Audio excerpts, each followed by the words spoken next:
I was camping with my family and friends up in the mountains, sharing a tent with my older brother Luke and another friend called Evan. We weren't tired, and everyone retreated to their tents for the night.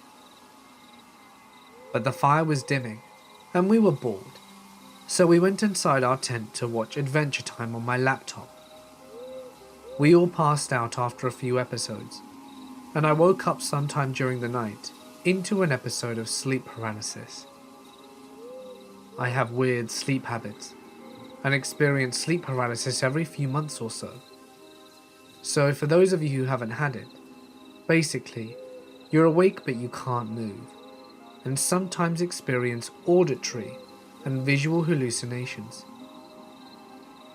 I was aware of this, so I didn't have a full-on heart attack when I started hearing shuffling noises outside my tent, which continued and got louder and closer until the fabric of the tent itself was being touched by something. My computer hadn't died yet, and I could see my surroundings in the dim light off the screen. I watched the fabric compress as something pushed against it sporadically about 4 feet off the ground, then moved around the tent towards me.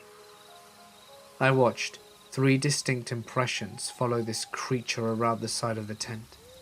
It looked like a claw.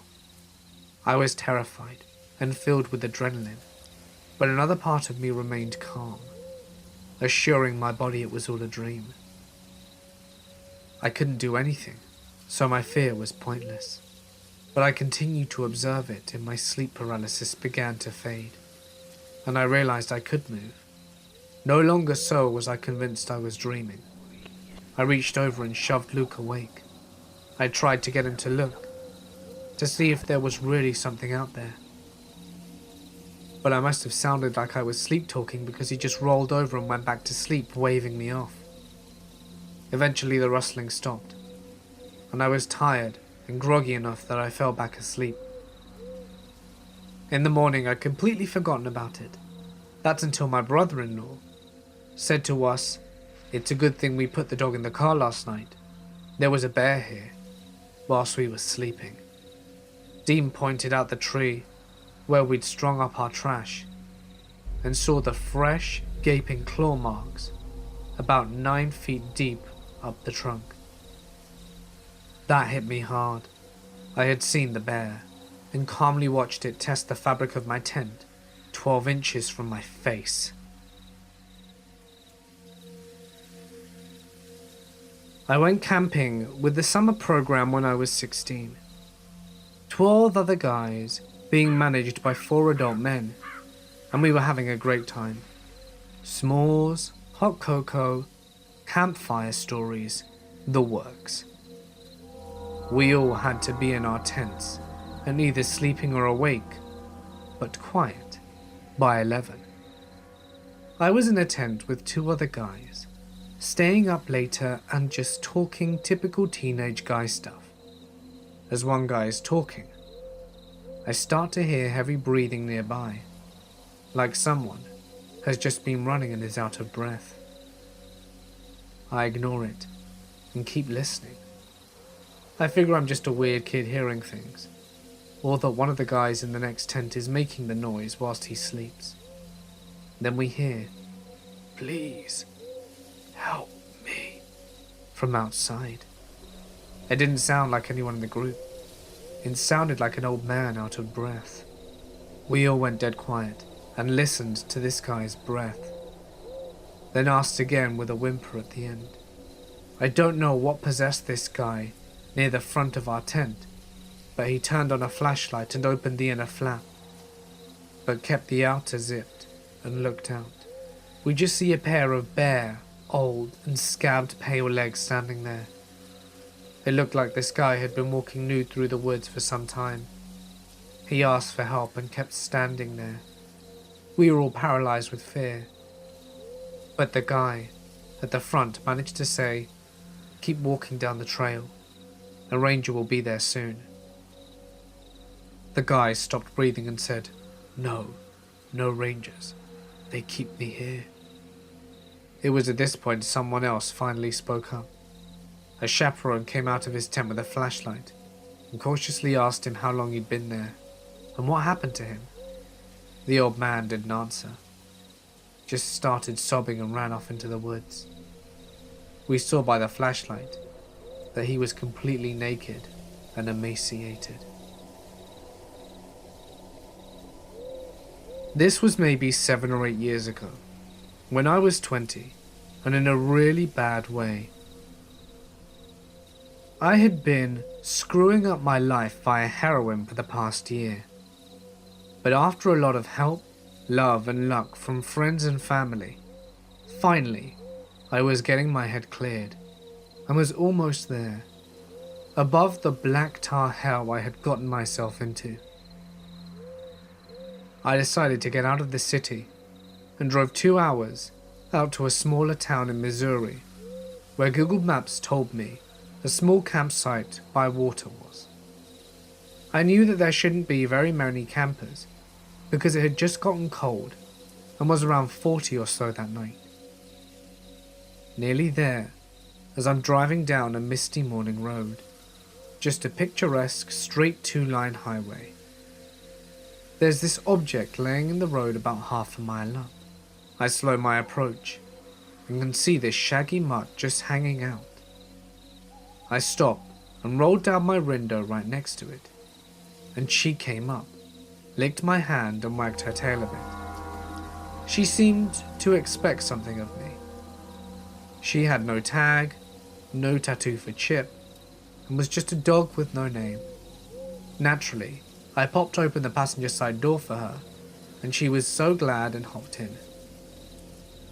So now I've got this dirty but friendly companion with me for my little excursion, the dog with no name. The entrance to the campsite was only a half-mile further. As I suspected, there was no one around. I just dropped a 5 in the honor box and picked the closest site to the stream. I set up my tent, the same one I did set up for years with my dad as a kid, collected some dry sticks, and started a fire. The dog with no name just circled the campsite, looking content enough to sniff some leaves and roll around in the mud. I went to check out the rivulet, about 30 feet wide. It had a man-made stone dam that you could walk across. To the west was the deeper part of the river, sort of pooling at the dam, then maybe an 8-foot drop to the east into calmer streams. Instantly, I wanted to go on, cleanse myself, symbolize, baptize, whatever. I grew up Catholic, so that kind of shit runs through my head to this day, though I'm far from religious. The dog sees me scoping out the whole time from the campsite. I can't bring myself to do it though. I'm hugely disappointed in myself. But it's cold, it's brackish, and I don't have a towel. So I go back up to smoke some cigarettes, eat hot dogs, and pet the dog with no name. Night falls quickly after all this meditation, and I roll inside the tent to sleep. My buddy sleeps inside the tent, next to the sleeping bag. This dog was awesome. And I wake up in the middle of the night for no reason. I can't put my finger on it. And my main source of warmth, the dog with no name, is missing. I slide out the tent, as I assume I left it unzipped, and there she is, just sitting there waiting for me in the pitch black, wagging her tail. I feel very strange, like something is happening here, and someone/something is telling me to get back down to the river and do the damn thing. We walk down the short trail together, surrounded by Missouri black. It's even colder than before, but I start to strip anyway, standing on the chilly stones of the dam. The dog with no name sits on the edge of the river again, just watching me, a slight wag. I'm now stark naked as can be, staring into this black pool that looks like supernatural ink. I should mention here that I hate swimming in the water. I can't see the bottom of it, and my fearful imagination takes over and I freak out. In other words, I stand naked on the dam for over 10 minutes. before I finally mustered up the balls and just dive into the blackness.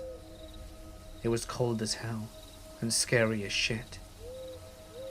When I came up for air, I was thrashing wildly back towards the dam, scrambling back onto the slick stones. I shook out my hair and was surprised how the adrenaline helped me keep warm. As I was picking up my shoes and clothes, I looked over for my body at the river's edge. The dog with no name was nowhere in sight. Back up the campsite, I look around, gently whistling and that kind of thing. I'm more than woken up by now, so I go ahead and start another fire as dawn is just starting to break. I have another hot dog for breakfast and figure I might as well pack up and leave. This trip feels more than complete. I start my car up and check my phone. There is an hour time difference between the two. This happens to fall on daylight savings time. I'm not calling it a supernatural rip in time, but it's funny it was the night this went down. In fact, the exact time would have been around 3 or 4 a.m. that the dog disappeared. So the dog never showed up again, and I never shot heroin again.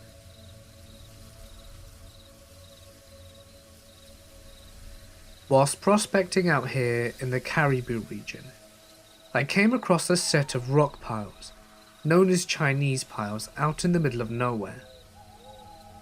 These being here means someone did a lot of digging back in the old days. So I started working, and after an hour and a half had about 10 grams of gold and was having a happy dance when I noticed the small standing stones on each of the rock walls. Each stone had several Chinese characters on them, and in a moment of dread, I realized that they were graves. I put the gold in a glass bottle I found nearby and left it behind. I also took down drawings of the symbols to show to a local historian, who later confirmed my suspicions that yes, they were graves, and they likely hadn't been seen in over 150 years. Chinese miners believe that if a miner died on site, the ground became cursed by the fallen miner's spirit, so they wouldn't continue to mine the area, and they would tell anyone who they met in the area that it had been worked out. Sometimes they would do extra work to make it look like the site was finished off, so people wouldn't end up digging up their comrades. I've been back several times, but I won't dig there out of respect. The site's super creepy in the morning fog. You can almost see people's outlines sitting around the piles. One of the stories my boss out here told me involved some sketchy folk from Prince George back in the 70s, and went with them looking for some mining gear to steal, so they could claim jump a site a few kilometers down the road. My boss went down this forgotten path into a clearing with 2 ancient bulldozers and a small cabin. The rest went to the bulldozers to see if they ran whilst my boss went into the cabin and was greeted by a skeleton, laying in bed with a bullet hole in his head. They brought in the cops, and they figured the guy had been there since 1935, since that was the last date on the papers inside. I went to the same cabin with him a few weeks back, but the place had been burnt down by quad bikers. So, as a kid I lived about 100 miles away from the nearest town, at a house without electricity or running water, which is the works in the Colorado Rockies. This place was in the absolute middle of nowhere, and we frequently sought all kinds of wild animals, ranging from elk, deer, coyotes and cats. Our property and a bunch of other neighbours' properties bordered national forest roads, so to keep people off our road, we had to gate about 1.5 miles from our house that we drove through before we reached our house. This time of year, we are the only people up there, as all the other homes are hunting cabins, long empty by this time in late winter. Now, this was not the type of gate that you could drive around if you forgot your key. There were tons of trees all around it, with barbed wire, ditches and such, So anyone wanting for off-road around it would basically have to build a new road around this gate. Well, one night, my mother, brother and sister and I pull up to the gate and we cannot find the key. It's gone. So one of us, i.e. me, has to walk all the way back up to the house in the pitch black to fetch the spare key and make their way back down. Now, it's recently snowed in January and it is totally dark. You can't even see your hands in front of you dark. And with the new snow, you can't hear anything either. There are a few clouds in the sky, on and off to let some starlight through every once in a while. But it's dark, and of course there isn't a flashlight either. So off I go. First you walk through around 200 meters of trees, then it opens up to a huge meadow, which then narrows back down again to trees for another 200 meters, and then opens up again into another huge meadow, which on the other side of is our house. I set out and everything seems fine. I'm just irritated that I have to do this. I'm about 15 years old at the time and a little angsty teen that is peeved off at the slightest chore. I was not thinking about my surroundings in the slightest, but as I'm walking, I get that feeling that I'm being watched as I'm halfway through the first meadow.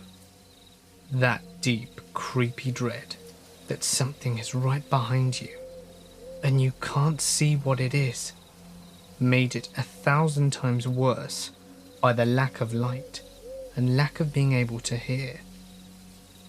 My first instinct was to run, but I knew that if there was something, I was just going to provoke it, so I kept going, and then stopped to try and listen as I heard a crunch echoing my footsteps. Holy shit. This time I walked a little faster, and I knew there was something behind me. It was probably a cat as well, so I just kept walking right into the second bunch of trees before it opened up into a meadow. I could see our house. I could feel the pressure. At this point we were predator and prey, and I could feel the breath on my shoes. So second clearing comes up and I know what the plan is, and I am about to book it. Thankfully, I'm familiar with what to do, and I scream as loud as I can. As I do so, my dogs hear me and they run to chase whatever it is from behind me. They continue running past me and I book it into the house. When I get in, I grab the 12 gauge first and the keys second, then pick up the tractor keys and jump in. There was no way I was going to walk that again. As I'm driving back towards the gate, I see the dogs running back. At least they weren't hurt. That could have been extremely dangerous. I also see the tracks. I knew it was a cat. It actually started approaching me from the first meadow and was tailing me for a long time. I tell my family the whole story, and I know that I'm not going to get any sleep tonight. From that day, I refused to be out alone at night in the countryside without a weapon. I was camping on land associated with the Anasazi, long dead Pueblo Indians that very few people know anything about. This was when I was a Boy Scout. We hiked for a few days and we saw black bears every day.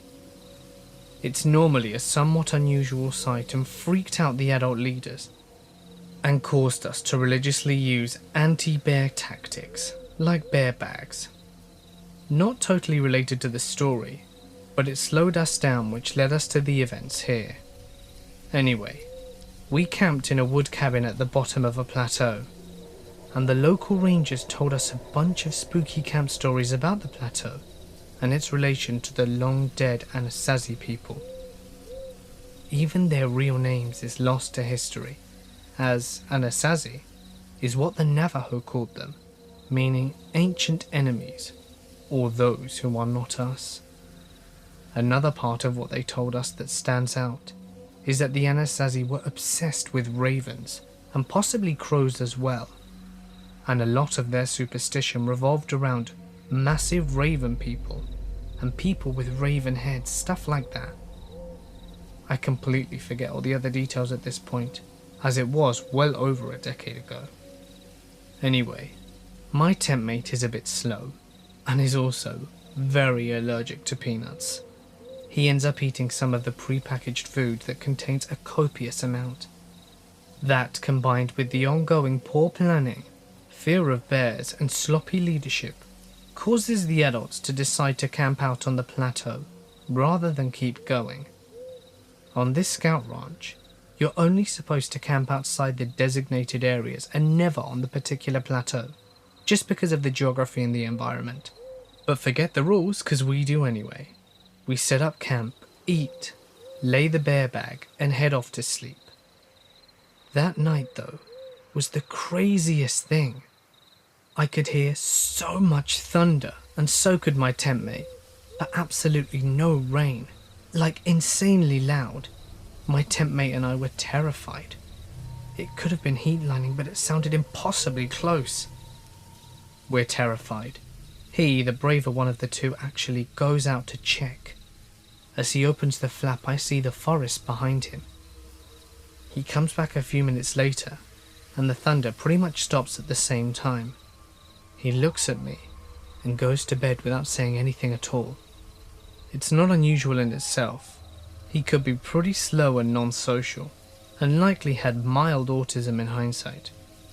But the next day, we wake up and a ton of things popped red flags.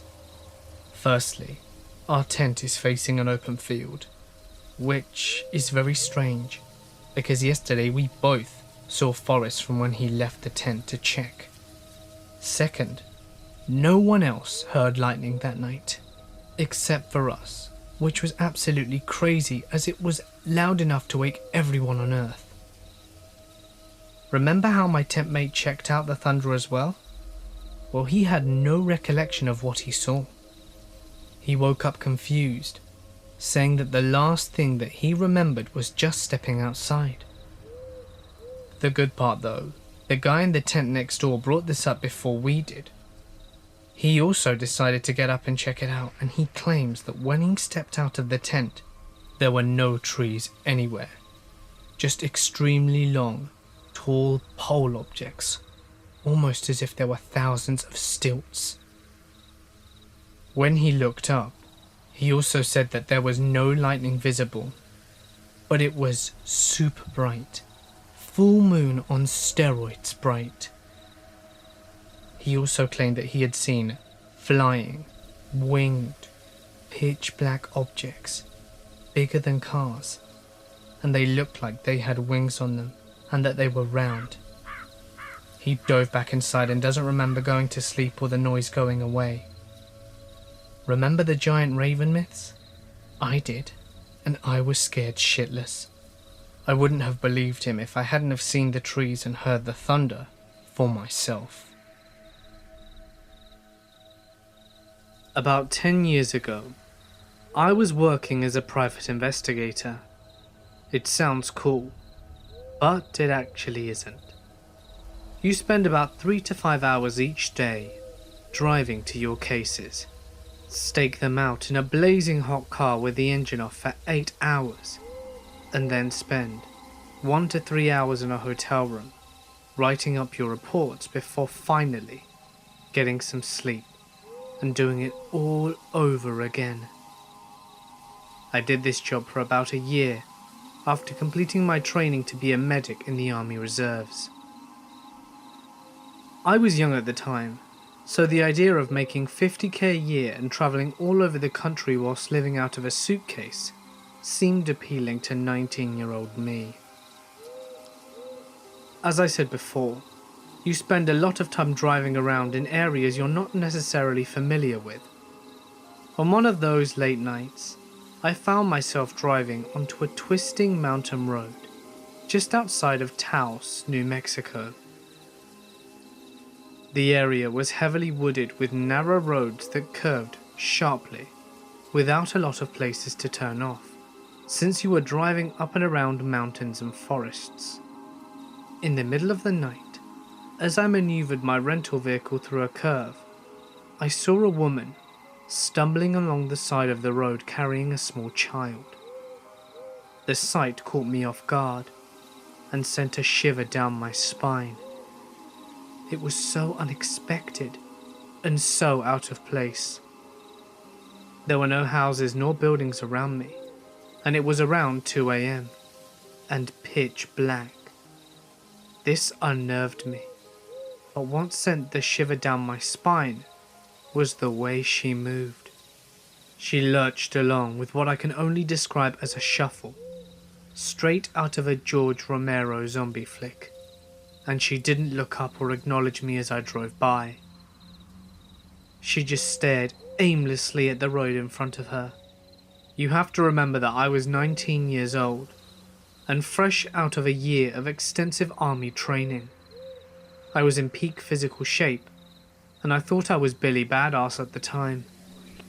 I had spent a month working in trauma centers as part of my training, so I still don't often get freaked out or scared, but seeing this did scare me. I drove on for a minute or two thinking about what I'd just seen. Who was she? What was she doing here this time of night? How did she get here? The more rational part of my brain took over, and I came to a horrifying realization.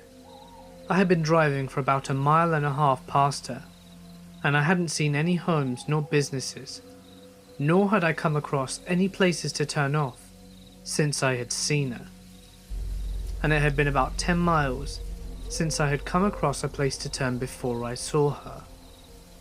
This wasn't normal. Something was wrong. I realized that she had to be hurt or in trouble. Perhaps she'd been in a car accident and was in shock.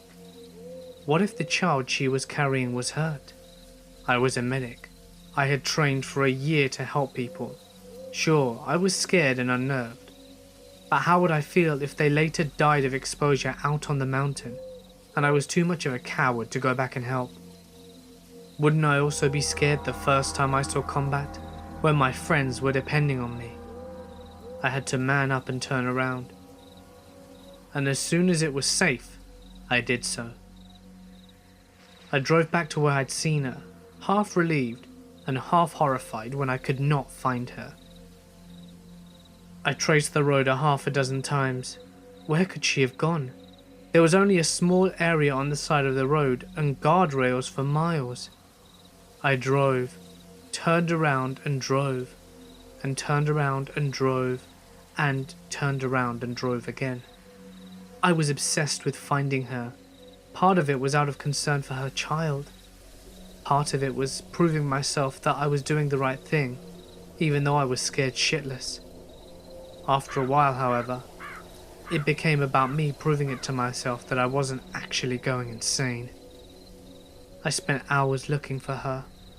Eventually I stopped my car and started walking along the road, looking for any signs of her or any disturbance on the mountain to indicate that a vehicle had crashed off the road and down a mountain. I walked that entire 3-mile stretch of road in pitch black with a flashlight, at times yelling like a madman, listening to every twig and echo with bated breath. I didn't even care about my deadline or my next case. I was sure of what I saw. I wasn't crazy.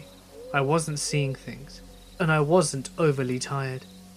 I saw her stumbling down that road, and there's no doubt in my mind. But there was nothing. Even when the sun came up and I drove to the stretch of road again 6 times, there was nothing, and there was no way for me to explain it, even after countless sleepless nights in the 10 years since devoted to it. I don't believe in ghosts.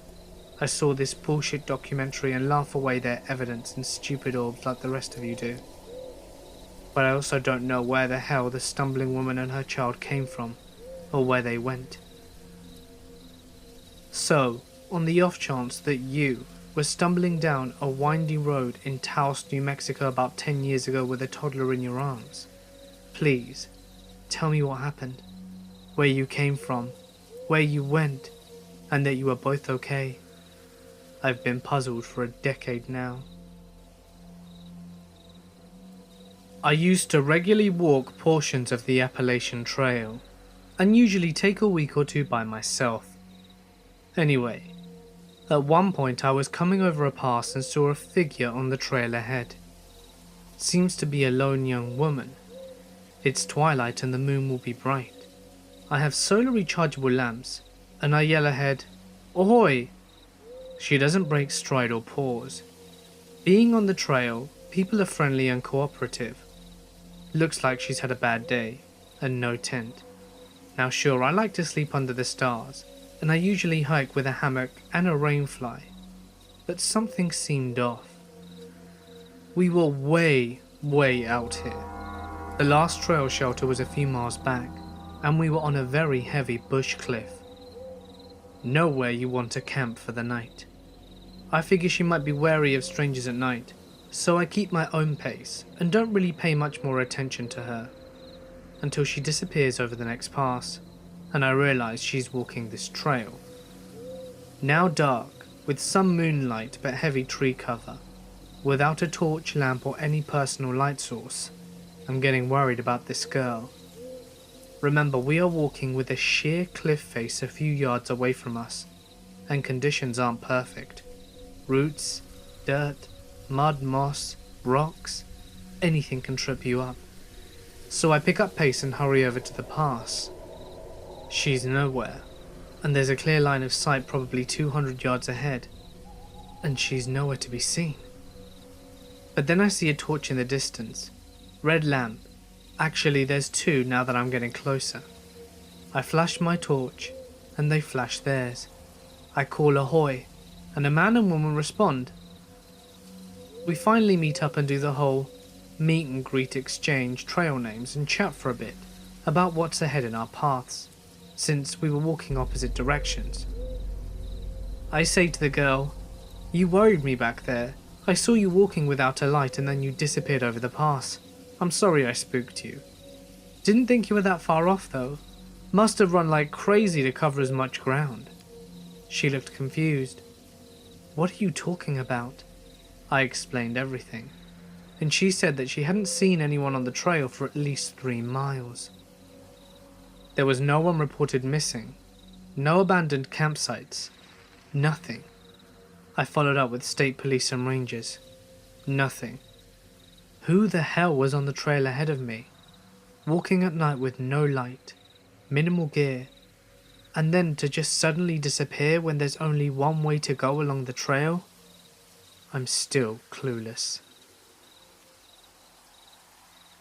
I used to work security, and several years ago I was assigned to a remote construction site where a summer camp was being built.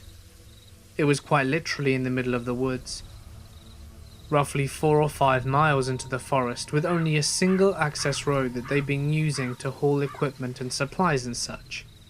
My job was to provide overnight security, doing a foot patrol of the entire area. The patrol covered around 2 miles, roughly once every hour, and then going back to my post, which was a tiny wooden shack not much bigger than a payphone booth to fill up my logs.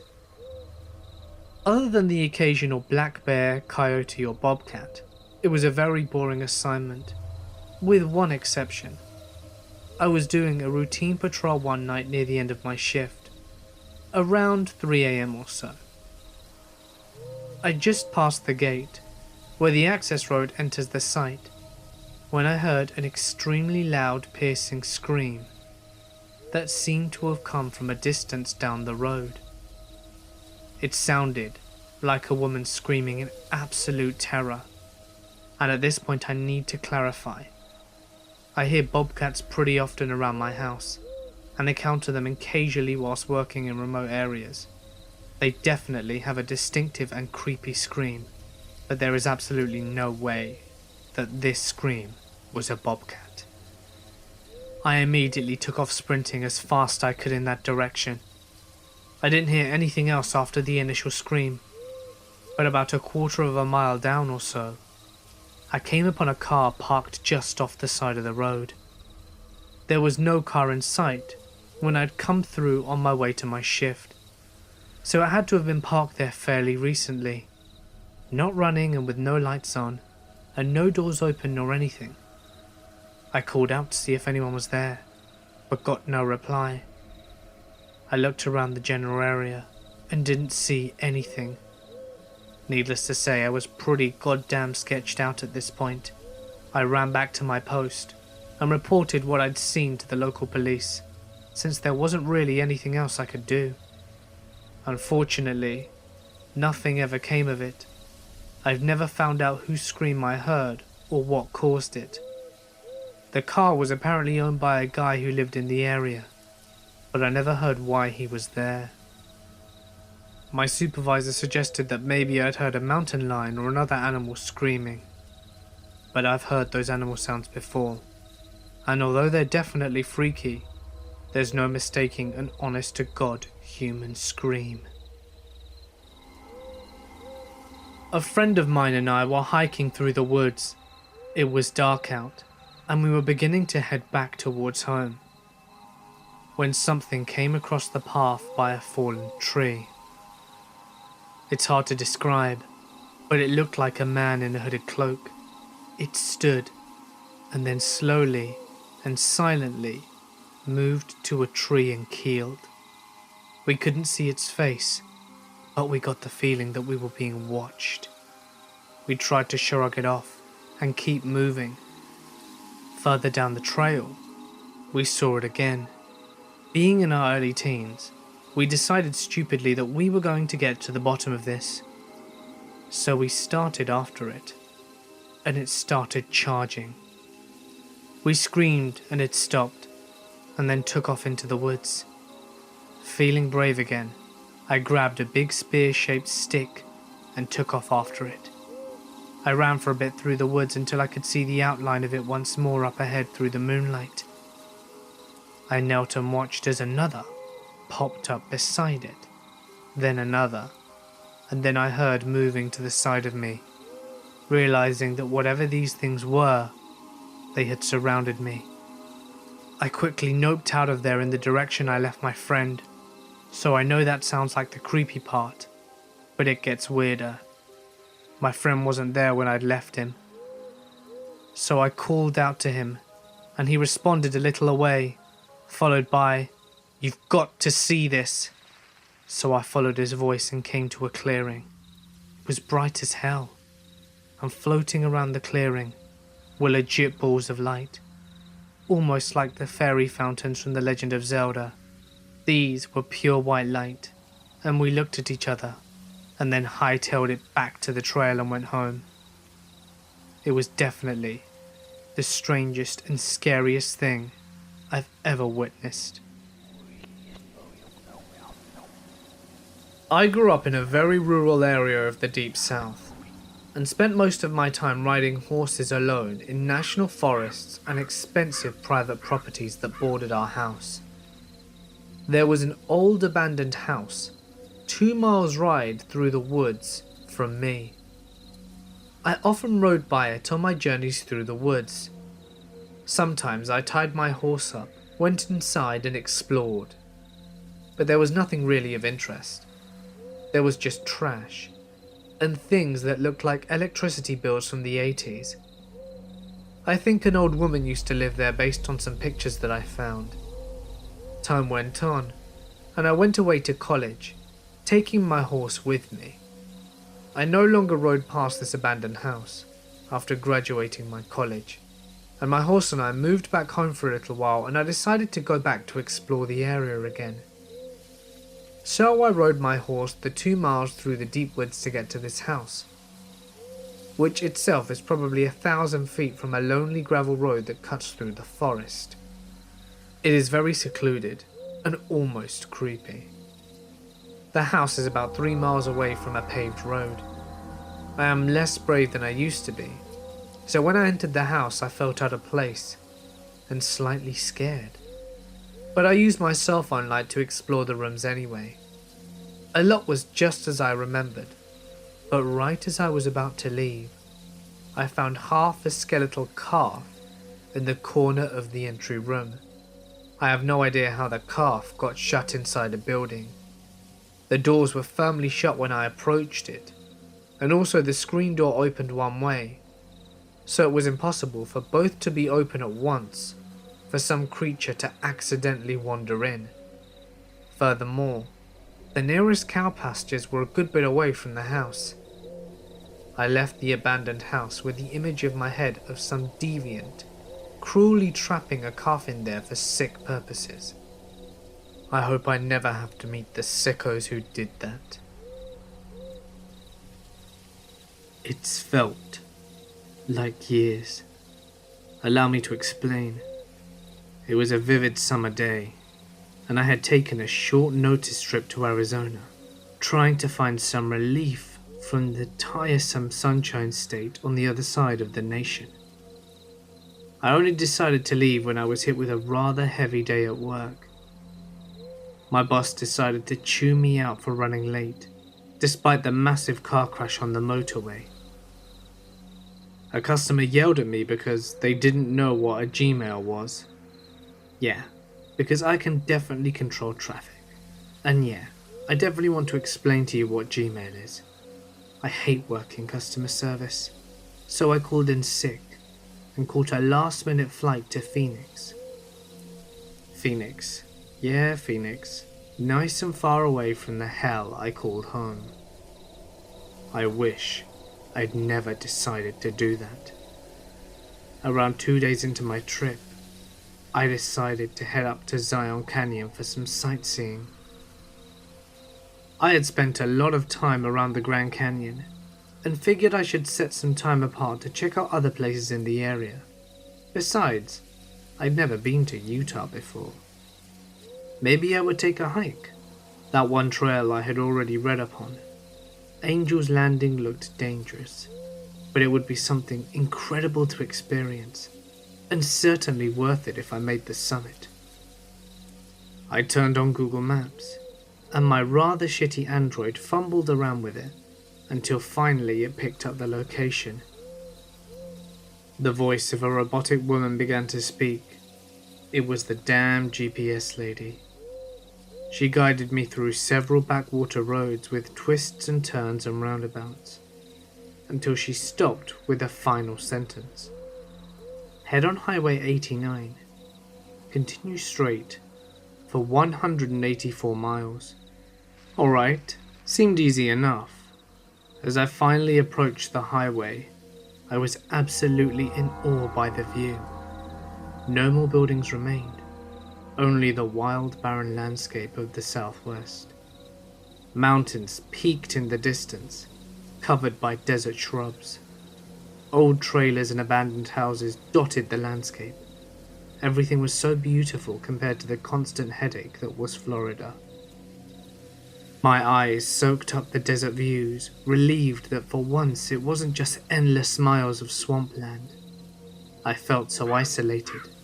I was free from civilization for miles. But something was wrong. The desert didn't feel real to me.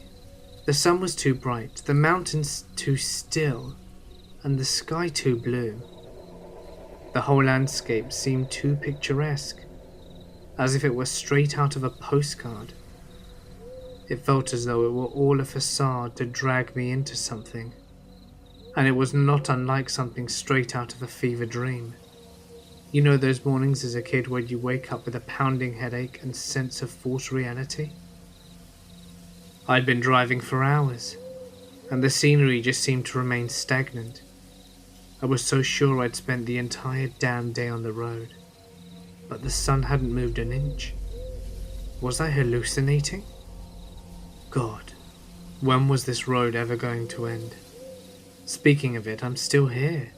I've been driving on this road every day. It only keeps on going and going. I've been seeing the same road signs over and over. There's no civilization around. I've tried knocking on those trailer doors, but no one's ever home. And you know what else? Despite my solitude, I feel like I'm constantly being chased. I hate that feeling. That same feeling from when you're a kid and you sprint up the stairs from the pinch of darkness down, not daring to look back at whatever was behind you. That feeling when any source of noise of your house was enough to make you jump and run for your life. The source of the noise for me was the booming. And that feeling is always here.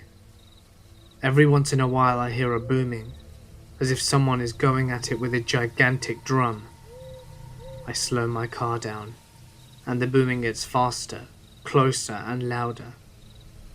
And that feeling, every time I slow, the feeling grows stronger, as if whatever it was is getting closer. It's like whatever that something is hunting me down, almost testing me, and every time I stop the booming gets louder, as if it's targeting me. I don't know what that is, but I feel like it's dangerous. I don't know what chases behind me, but I know better than the kid who runs away from his basement door the first chance he gets. Running away from that something, but that something is behind me. I don't know what it is, but it's got me trapped right where it wants me to be, and I can't get out. I've driven off cliffs and into rivers, yet I wake up on the side of the road again, to the same sight, my truck waiting for me to drive off again. I can't even commit suicide. The place won't let me. I've tried communicating through whatever internet I could scrounge up on my phone, but I don't even know if anyone has seen my cries for help. The screen just shows up blank, save for my own words written in desperation. No one will ever answer my texts. No one will answer my calls. I will never see any other cars. Only me. I never get hungry, or tired, or thirsty. Only trapped. It's like time hasn't passed. Time hasn't passed. Everyone is gone. Something's chasing me, and I'm still writing this. I think I've been in the same spot for too long. The boom's only getting louder, and now something is right behind me. Time has not passed, and I need to get out. Now. Tonight, my sister, brother-in-law and 2 friends and I all piled into a truck and we headed out to the desert near the old Cal Portland concrete factory. About half hour into driving, kicking up dust and messing around, everyone gets the chills, and my anxiety starts to flare up. We brush it off as the temperature difference and just keep going. 10 minutes later, we come around a corner and my sister says, "Please tell me you guys just saw that woman." We responded with, "What woman?" She says, "We just passed a woman standing on the side of the road wearing pink. I think it was a pink shirt, and she had blonde hair that was covering her face. She looked dead." I honestly thought she was messing with me, so we turn around and go to the spot where she saw her. No woman. Brother-in-law and I get our flashlights out and look around. No woman. I tell my sister she's seeing things, and she insists that she saw a woman. So I decide to check my dashcam footage. Sure as shit, there was a woman. She was crossing the road, it looks like, and she just vanishes into thin air. My camera isn't of the best quality by any means, and it was quite dark, but it's clear what we saw. My brother-in-law and I canvassed a 2-mile square radius with flashlights calling out to the woman because we legitimately thought that someone was lost out in the desert. The entire time we kept feeling and hearing things around us. Some info to note, this was right next to an extremely murky pond. There is a possibility that her body could be hidden in the pond. A couple of years ago, my girlfriend and I were camping in the Pacific Northwest between San Francisco and Portland. We had rented a car and were stopping at different campsites every night on our way from the former to the latter. The first night we arrive at a campsite, we find that it had been closed for the season, despite the fact that we looked on their website and they say that they were open. So we ended up driving around, looking for another campsite on Google Maps. But at this point, it's getting dark. We see a forest firefighter outpost and pull in to ask them if they know of any nearby. They tell us that most of them are closed for the season, but there are a couple on their old map that we haven't checked. We get back on the road and find our way to one of these campsites. The sign for this place is literally resting on the ground and is a little overgrown. But at this point it's dark as hell, and we really don't have many other options. As we pull our car into what we think is a spot, we see a few other tents nearby, so we take it as a good sign. We get out and start to set up our things, when immediately, things begin to get strange. Two guys walk directly through our spot, and strike up a conversation with us. Both are looking a little rough. One of them has a zip-up hoodie without a shirt underneath, and I notice that he is extremely skinny. They're also both really dirty and have messed up hair, but hey, we're camping. They're both speaking very fast and seem kind of nervous. They tell us that they're actually seasonal workers nearby and are staying at this campsite to save money whilst they're there. Whilst we're talking to these two guys, a decade-old white Mercedes pulls into the campsite, with all four windows blasting rap music. The driver and passenger look like some real ICP enthusiasts. They look around quickly and leave immediately. At the time, I thought they were probably looking for a campsite too. The two rough dudes also leave, and we continue setting up camp. Not too long after, we get another visitor. This time it's an older woman, with a 3-pack-a-day voice. She's nice enough, but also asking us some pretty weird questions. "You guys here for the horror show?" she asks. I'm thinking, what's a horror show? "Do you mean the haunted house, lady?" She tells us that lots of people come out for the horror show and starts warning us about all the ghouls and zombies. She eventually leaves, and my girlfriend and I agree they must be talking about some kind of haunted house nearby, as it was early October. And you know, maybe that's where the seasonal worker dudes who looked kind of scary happened to be working at. It all checked out in my mind. We start our fire, and I begin breaking out the wood, when my girlfriend admits that she's freaked out. She's worried about the people that we've encountered and how strange this campsite is. She points out that there aren't really any sounds coming from anyone else's tents, with the exception of the one woman, who wouldn't stop coughing. No music, no children, laughter, nothing. I'm starting to believe her. But at this point it's pretty late, and we don't really have any other options. I'm also thinking that if the campsite is weird, it's just some harmless weirdos. She seems pacified by my confidence, and we continue making dinner. It's at this point a bunch of really weird shit starts happening. The two dudes we met right when we got there emerge from the woods without any source of light and without saying a word, walking straight into their tent. They have a very short and heated discussion which I can't make out. One of them storms out of the tent and walks straight towards the older woman's campsite, making eye contact with me for an uncomfortably long amount of time. He then climbs into the cab of her pickup truck, and I realise there's already someone in there, and likely has been for some time. Probably the woman. You can tell that they start smoking something from when the lighter flickers. This strikes me as especially odd. You smoke cigarettes in the car? Probably not. Pot? We're at a campsite in Northern California, and I'm pretty sure there aren't any kids around. Why go into the car to do that? Then it hits me like a sack of bricks. It's meth. They were all smoking meth, and the woman was probably dealing.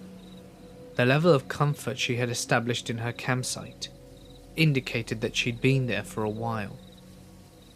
Meth explained why everyone was looking like emancipated zombies. It explained the juggalos driving through, getting spooked and leaving.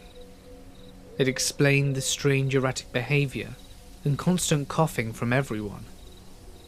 This was clearly some sort of live-in meth village at a closed-down campsite in the backwoods of Northern California. It's at this moment that I realize the second guy is skulking around the edge of our campsite, clearly trying not to be seen. I conceded to my girlfriend that I also wanted to leave. We packed up everything very slowly and normally, trying to make it look like we were just putting away food and putting our fire out for the night. With only the tent left, I tell my girlfriend to get into the car and get ready to back out of the spot. The second I pick up the tent, the woman's truck starts up and her lights turn on. They were blindingly bright circular lights on a rack. I throw the tent into the trunk as fast as I can and I tell my girlfriend to back up. I'm standing behind the car to guide her, but also making it very clear to whoever's watching us that I have a hatchet. I was so on edge that if Mr. Rogers caught me off guard, I would have buried that thing into his skull. She throws the car into reverse, hits the pedal, and the car doesn't move. I can hear the engine revving, and I see the car lurching, but it's not going anywhere. For a split second I think they've slashed our tires somehow. This is how horror movies start. Suddenly it hits me. The parking brake is likely on. It was. She backs up, gets on the main path, and I jump in the passenger seat. As we drive out there, we can hear them start screaming about something. Once we get onto the main road, we do a Chinese fire drill. And I drive down the road at warp speed to the first bed and breakfast that we see. It was lovely. It was June 1987, because it was the baseball season after the Bill Buckner disaster. My girlfriend's parents owned the place. It was in southeast Idaho. It was a pretty big place with lots of acreage. The guy who was the full-time caretaker for the place had just quit, and my girlfriend's dad went out there to find a new caretaker. But the new caretaker couldn't start for 1 month. Her dad offered to pay me $1,200 to go out there. Free food, satellite TV, and all I had to do was keep an eye on the place and feed the dogs and the horse. I had never been out west, so I took him up on it, and it sounded better than doing landscaping. I spent the time reading, exploring, playing the dogs and riding the horse. It was completely uneventful, until that night. After the knocking stopped and dogs stopped barking, I eventually went back to sleep. I didn't freak out that much because there were 2 German shepherds inside with me, and I had a gun. I kept it on my nightstand. I had been drinking a little but was not drunk by any means. There were several neighbours that were a few miles away. I was kind of thinking that someone had just driven down the wrong driveway. Next morning at the crack of dawn, I opened the front door to let the dogs out and see a white Chevy Nova sitting in the driveway. It was near the small cabin for the caretaker. The cabin was around 100 yards from the main house. I called my girlfriend's dad and asked him if he knew anyone with that make or model of car. He said he didn't, and he called the police directly. Police show up, ask me a few questions, and walk around the property for an hour or so. The car was locked, and the police had it towed. I have no idea if it was broken down or not. There was only 1 set of tire tracks coming into the house. A few days later, my girlfriend's dad called me up to say the guy who owned the car was missing, and to call the police if anything weird happened again. I have no idea who the guy was at all. Don't know how long he was missing or when he was reported missing, or who reported him missing. He was just missing. My girlfriend's dad didn't know much about it either. After about a month, I go back home. The girlfriend and I break up shortly thereafter. I see her out of town a few months later and ask her if she ever found out what happened to the guy. All she knows is that the guy was found dead, apparently killed himself 30 miles away. The suicide happened several months after that incident at the house, and he was found a couple of days after that he'd killed himself. I asked her how he did it, where he was found and who found him, and I got nothing. And I never saw her again. I am an extremely outdoorsy female and love to spend a lot of time in nature. I spent the better part of my early 20s living in the remote northern locations and exploring a lot of Alaska, Yukon, and BC. I have many odd, frightening, and bizarre stories that came from my time in the north, and this is one of them. In the summer of 2012, when I was 22, I was living and working in a pretty remote town in northern British Columbia from May to September. The place I worked at was a campground in a provincial park on the Alaskan Highway, 4 hours north of Fort Nelson and 2 hours south of the Yukon/British Columbia border. The best part about the park was the fact that it had a beautiful natural hot springs, which attracted tourists from all over North America every summer. I lived in an old trailer on a separate part of the campground, where the rest of the staff lived. I quickly got used to living in a place that had no running water, no electricity, no cell phone service, and no internet. And driving 4 hours to Fort Nelson every 2 weeks to get groceries and do my laundry, life was pretty sweet. I got to hike, go for late night dips in the springs, and make some traveling friends, and spend quality time in nature, getting to know the flora and fauna of the landscape. My job at the campground? Park facility operator, which was general maintenance and cleaning of campsites, as well as gatehouse attendant, wildlife interpreter, and sometimes I had a few security shifts here and there. The feeling of living in the woods was so completely different than the feeling of living in a city, as far as safety goes. In the city that I'm from, there are people around, and you are aware of the fact that your house or apartment could get broken into, but emergency services are pretty quick to respond, and neighbours are also a big plus. However, in the woods, I felt very vulnerable. The closest police were 4 hours away, and I lived in a trailer that was run down enough that it could easily be broken into. Not to mention it was pretty dark, which made it all the easier to sneak around at night. I was already on edge sleeping every night.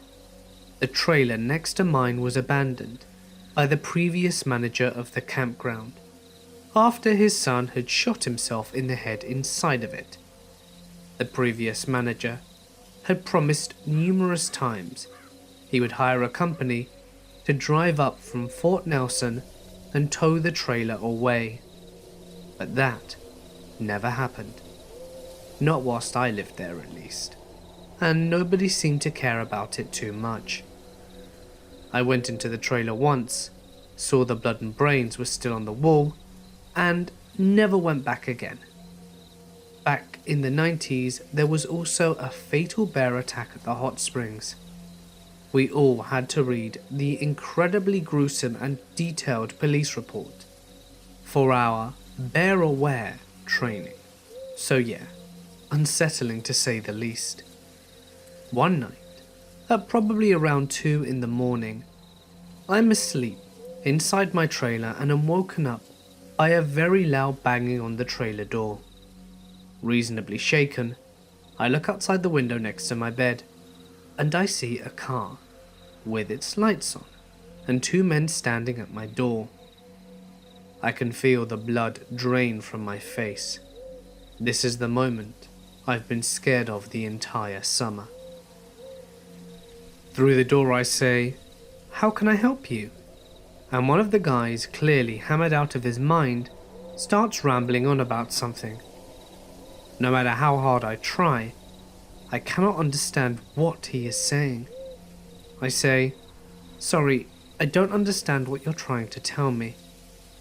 And the other guy starts frantically trying to explain something in the same drunken state as the first guy.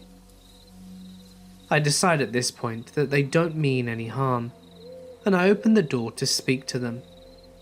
They look visibly shaken, and I can tell that they are desperate for my help, but don't have the mental capacity of a sober person enough to coherently tell me what is wrong. One of the dudes starts telling me a very long story that I managed to piece together through all of his slurring and hiccuping. Basically, he says that him and his friend are on vacation, and they came up from Fort Nelson to party. They had a really long drive, but were at the hot springs and they were having beers, and they were sorry about having beers. They weren't drunk, clearly. And then he drops the bomb that someone is running around the camp stabbing people. I look at the guy telling me the story, and I notice that he has blood all over his clothing. I say, "Someone is going around stabbing people?" And he replies, "Yes, someone's running around stabbing everyone."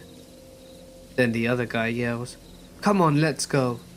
And they hop into the aforementioned car and sped off, before I got a chance to question them further.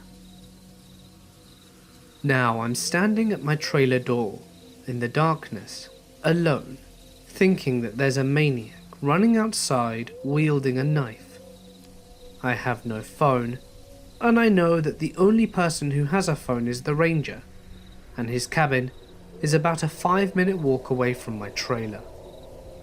I remember at that point that I do have a radio, so I run inside my trailer, lock the door, and try and get the ranger on the radio. Of course, his radio is switched off, and the only thing I think I can do at this point is to go to the ranger's cabin and notify him of the situation. I slip out of my trailer and run through the darkness across the maintenance ground, past the creepy suicide trailer, and through a thicket straight towards the ranger's cabin. Every single noise I hear from the surrounding forest is making my heart pound faster. I keep imagining this maniacal man sneaking through the bushes, entering people's tents, and slashing everybody like some bad horror film. I get to the ranger's cabin and pound on his door. He answers within a few minutes, visibly sleep deprived, and I tell him the whole story.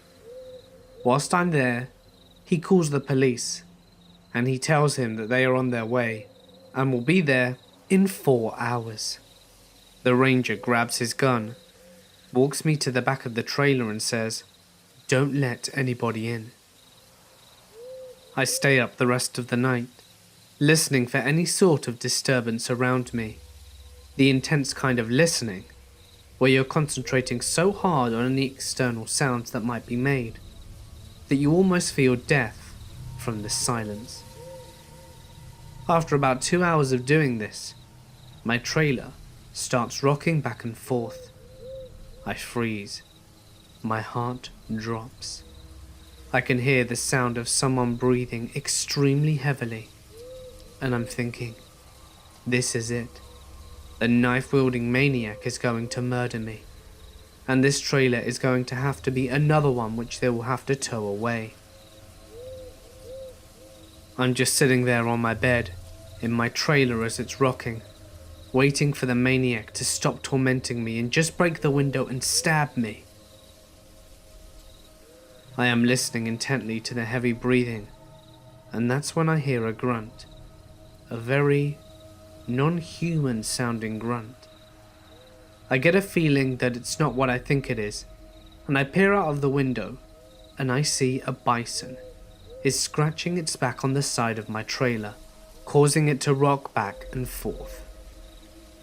The RCMP get there around 6:30 AM and proceed with their investigation for about 10 hours. They close off the springs and the entire campground turns into an episode of CSI. We don't hear anything about what took place during the night until the investigation is over. Apparently, there was a guy at the springs who made a lewd comment about one of the females in another group, which resulted in an argument. The guy disappeared and returned an hour later with a knife, stabbed 2 of the guys in the group, and booked it back to Fort Nelson. Not before stopping at my trailer with his buddy to tell me, of course, of the incident. Yeah, one of the guys at my trailer. He was the dude stabbing people. My guess is that him and his friends stopped by my trailer to try and make it look like they were innocent. Drunken logic. The 2 guys that were stabbed survived, which is good. For many days following this incident, I was cleaning up blood-soaked clothing and rags from all random places over the campground. So, knife-wielding maniac, let's not meet again. From 2012 to 2013, I did a lot of hiking in and around the coastal range of Oregon. I would frequently go out by myself for days, and coming to town to restock on food if necessary. It was commonplace for when I was in town to spend the whole day hiking back the 4 hours to where I was camping at dusk. The trail I took wasn't well traveled and looked more like a deer path than anything. I had chosen my campsite for its lack of foot traffic and its serenity avoiding conventional locations. I only had a cell phone on me during this period of hiking and camping, no bright clothing, and no GPS nor tracking device or emergency beacon, which probably wasn't the smartest idea looking back. There were times I heard and saw things whilst out in the forest that I didn't recognize by sight and or sound, but nothing came close to the incident that I had in May 2013. I had just done my usual restock in this small town some 6 miles from where I had decided to camp for the night, and I spent the day in town as usual. I started walking back to my camp location at about dusk. Half of the walk I choose to use dirt roads, until veering off on the deer trails that I used earlier in the day. By this time, it was completely dark, but it was clear out and possible to see the trail just using the moonlight. I don't listen to headphones whilst hiking. I've always thought it's wise to be able to hear what's around you in the event of there being a predator, whether that be man or animal alike. I was mentally doing some calculations for the next day's hike when my mind is literally stopped mid-track. I hadn't heard anything, and I don't hardly make any sound when hiking. If I'd heard something, I would have known. For some reason, be it a sixth sense or survival instinct, I'm not sure, but I was jolted quite suddenly out of thought and made very aware of the fact that I wasn't alone on this trail. What was odd to me, especially, is that even though I had heard nothing whatsoever, no light wind, no birds, I knew acutely that something was behind me about 30 yards down the trail. I still to this day have so many unanswered questions about how I knew this. Standing really still, I turn around and look down, but I don't see anything in the trail. But I feel it.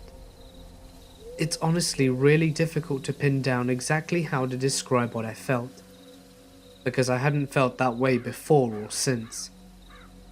I was standing straight up, fight or flight, and my logical mind was saying that there's nothing out of the ordinary, whilst my senses were saying to get the hell out of there. Again, looking back, and remembering I have no idea what to say. It's really hard to express. It was like I was being taunted, and I felt it. The presence of something or someone was down there in that trail, and for some reason, I knew that it knew that I knew it was there, even though I couldn't see it. That's what scares me. I knew, and it was bright enough out for me to see 30 yards down the trail with no problem. There was nothing there, and I felt as if I were being called or beckoned to come closer. This was maybe 30 seconds into looking down the trail. I was panicking, but I still wasn't sure what to think, because I wasn't seeing anything threatening. So I turned around and started walking at a quick pace. I don't know what else to do. I knew that if it was in fact a guy out to kill someone, he was probably going to end up killing me on this trail, or in my tent after following me back. So why run? I would say it was not even a minute into the quick trek back that I heard what can only be described as a sound like rushing or swooping air, and then what seemed like a rake sliding across the dirt trail. The former sound happened right after the latter. These sounds happened together at about half a second apart for 4 times. They were very close to me, maybe 20 yards back, and looking back, I don't know how I was able to stay composed and not soil myself, but somehow I mentally stayed focused enough on getting myself back to my tent. I ignored the panic and just kept walking quickly, not looking back. Whoever or whatever it was that followed me, the majority of the next hour, I kept heading forwards and didn't look back. A few minutes from my camp location, the fight or flight instinct gradually but succinctly left, and I crawled into my tent and didn't sleep a minute that entire night. Morning came, and I picked up and left. I grew up on the countryside, right next to a national park, frequently visited by nature lovers and bird enthusiasts. It was the kind of park where you're not really allowed to bike or ride horses, only walk or run. But 10-year-old me felt that this was a stupid rule, and so I did anyway, because the trails were perfect for it. I knew fully well that I wasn't supposed to do that, and was caught a few times, but nothing much came of it, apart from a half-hearted, "Don't do it again," and of course I did. Until one day, something frightening happened that made me stop. My family were horse breeders, and I would often take them on horse rides, usually into the Forbidden Park. This day, very early in the morning, the first day of summer holiday, it was beautiful outdoors, misty and foggy, yet a sky that promised a sunny day ahead. Since it was so early, before 6 a.m, I knew that there wouldn't be anyone on the trail to see me. So I set the horse off at full speed along the trail. I only slowed down on the part of the trail that got steep on one side, leading down to the river, because the thought of one step too close to the edge was too much even for a kid with next to no non-existent risk assessment skills. Suddenly the horse came to a halt and refused to take another step. I grew up with horses all my life and knew that this usually indicates that you need to investigate. Is there something with the hooves? Did the horse spot something that spooked it? So I checked and the hooves were fine, but the horse didn't move an inch. and that's when I saw it. Someone had set a trap. A thin, sharp metal wire across the trail, in perfect neck height for an adult. I stopped and looked around, but didn't see anyone. The wire was well attached to two trees and impossible for me to remove, so I led the horse around it. And, to do so, I had to walk up a bit into the wooded area on the side of the trail. That's when I heard the singing. The song is called Hey Tonte Gubar, and it was that particular melody, but the lyrics were different and sung in a muffled, sniggering voice. Imagine Smeagol from Lord of the Rings. Today I only remember parts of it, but translated it would have been something like, "Hey, all you runners come here passing, let the lifeblood pour out." I, as silently as I could and with my heart in my throat, backed away and got up on the horse and hurried back the way I came as fast as I could. I knew I had to tell someone about it, but at the same time wanted to avoid admitting to riding a huge and very forbidden horse on those protected trails. So now I had a problem. The old stories about a mad old man living in the shed in the woods, a shed that was once a cottage for a local hunter, came back as I hung on the horse for dear life. I got home and told my older brother what had happened, and he went back there with me in tow. We found the wire trap, and after a while of searching, we also found a spear-like pole in the ground, right on the spot that you'd land after you came running and jumped over the fallen tree on the trail. That's when we called the police. The area was searched and several similar traps were found, but no sight of the old man.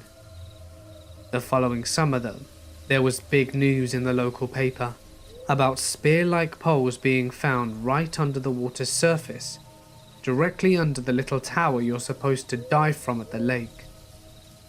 And black garbage bags filled with big rocks were found on the narrow bridge crossing the river, so that if a car had hit it, there's a chance that it would have gone off the road and straight into the water.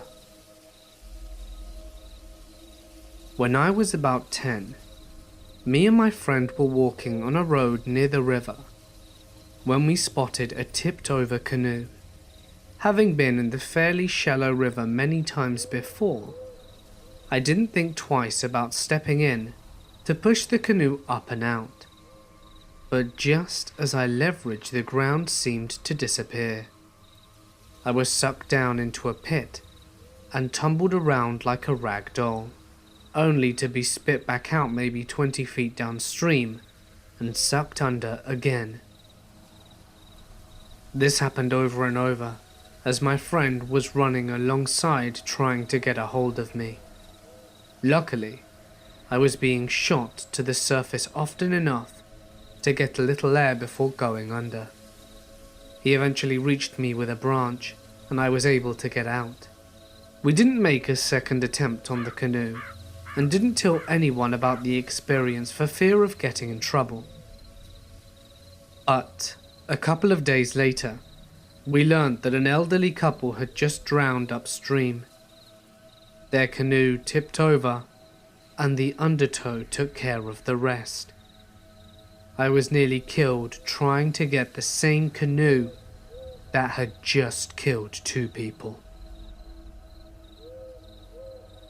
I was about 13 years old, walking through a small section of pines back to my grandmother's house. It was a really dark and cloudy day, and was walking under the trees as it was very dim. As I walked, I saw a kid sitting underneath a tree ahead. This was a relatively rural outskirts of a small town, and there were only a few kids that lived around. I walked up to him to see who it was, as I didn't think I recognized him, so I stepped closer.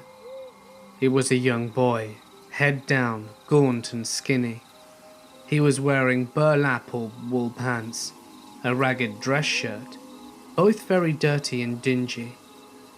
He had what looked like 2 little tin can wagons or cars, and was pushing them around in the dirt. As I got closer, almost right in front of him, a feeling of absolute dread and sickness washed over me, and all of a sudden, I felt like I was going to throw up. "Hey," I kind of stuttered.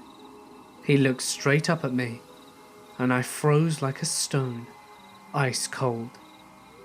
In one quick move, he grabbed up his wagons and jumped to his feet, and circled around the back of the tree. It was quiet. I felt fine all of a sudden. I walked up to the tree, and he was gone. When I hiked alone frequently, I used to see flashes of colour out of the corner of my eyes. It happened often enough that I learned to pretty much ignore them. I dismissed most of them as birds, small animals, or my imagination. The ones that still caught my attention were the red or blue ones, and one time, pink. The bright colours were more hard to rationalise away. Carbon Glacier in Mount Rainier National Park, June 5th, 2001. I remember crossing the suspension bridge on my way to the Carbon Glacier, and it looked to be in very poor condition and was missing a couple of boards, forcing you to take a large step. The second missing board was right in the centre of the bridge, where you're furthest from the ground. My sister crossed first, and stopped about 3/4 of the way across. She turned around slowly, looked back at me, and yelled for me to step on 2 slats at a time, as one just broke under her foot. I froze at the second missing board, and it took me several seconds to take that long step across the hole. We decided to use the lower crossing to avoid the suspension bridge after. These days, it was the only way to go since the trail on the other side of the river washed out. We were having a good day talking and laughing and telling stories. My sister was in the middle of a story when a flash of white went past my peripheral vision on the left. I ignored it, but what I couldn't ignore was the fact that my sister had stopped talking. I turned to ask her what was wrong, and she was pale. She said someone was walking up the trail and just disappeared as they approached me. She was visibly shaken and upset. I chose not to tell her about the flash of white, as I had seen it at the same time. We were both teary and shaking and hiked out pretty quickly and very quietly. It took me several years before I spoke about it again. When I told my sister about the white flash, she couldn't remember any of it, as she completely blocked out that day. 2 years later, in an effort to see the standing file account at Washington State, I was given permission from the Highline School District to hike on their property to the old Stampede Pass lookout, now at Camp Woskowitz in North Bend. The woman at the office told me that I should hike around the property after visiting the lookout. It was a beautiful sunny winter day. I hiked to the lookout and then started down a different trail. The trail was fairly open, with a lot of salal. I heard a little girl laughing off in the distance, and assumed that someone else was enjoying the trails like me. Not a moment later, there was a flash of pink. I'd never seen pink before, and it gave me quite a fright. I looked into the woods and saw nothing. My stomach turned and my eyes teared up. I decided I'd had enough of Camp Woskowitz, and quickly headed back to my car. I was babysitting in a very remote house in the middle of nowhere, up in the mountains on the coast. I remember it was around 9 p.m, and the kids' parents would be getting home in about an hour. I had put the kids to bed, so was downstairs by myself watching TV. However, every so often the TV would flicker to static, and to be honest, it was starting to scare the shit out of me. It wasn't until the point where I looked up from the TV and out the nearby window when I lost my shit. There wasn't anything actually outside, but it seemed as if I saw in the reflection what looked like a tin man standing not too far behind me from the couch. Needless to say, there wasn't actually anything there when I snapped my head back to see where it was in the reflection. I grabbed my shit and wanted to be out of that house as quickly as possible. I actually ran upstairs and sat down quietly where the kids were sleeping until the parents got home. I particularly remember that when the parents arrived, I said I had to leave, and I was pulling out of their driveway in my old shitty Ford Laser, and looked up into the kids' bedroom.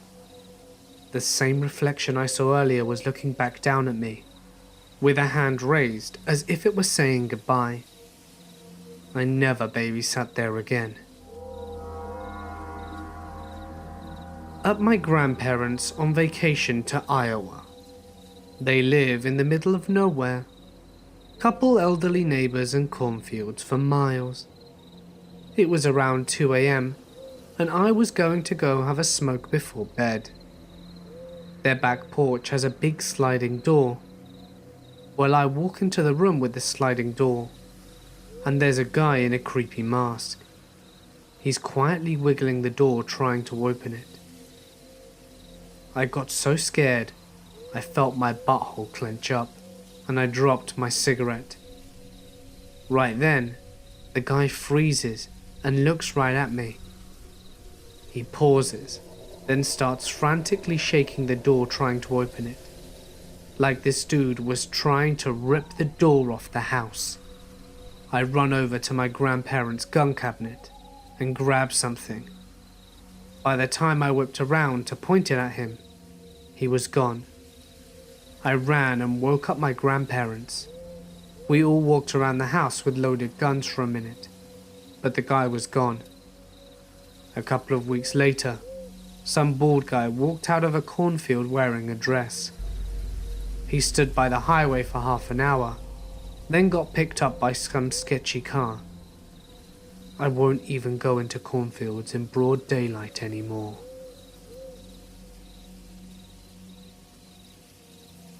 This happened when I was 10. There were 5 or 6 of us spending the night at Charlie's house. Her parents owned a ranch in hill country region of Texas, and their home was built on top of a hill. Other than the dirt driveway up to their house, the hill was wild land covered in cedar trees.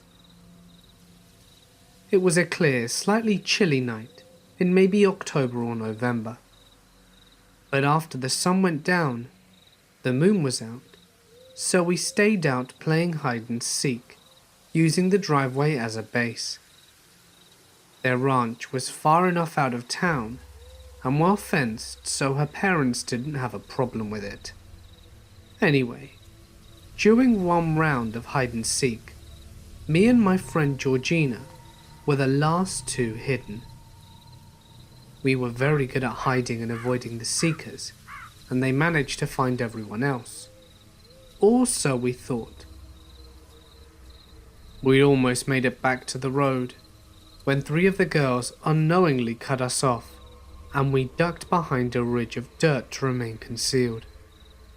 Georgina threw a rock across the road behind them to divert their attention, and we were waiting for them to get far enough off the road to make a dramatic rush for the safety of base, when I heard what sounded like a rock getting dislodged and sliding down the hill behind us.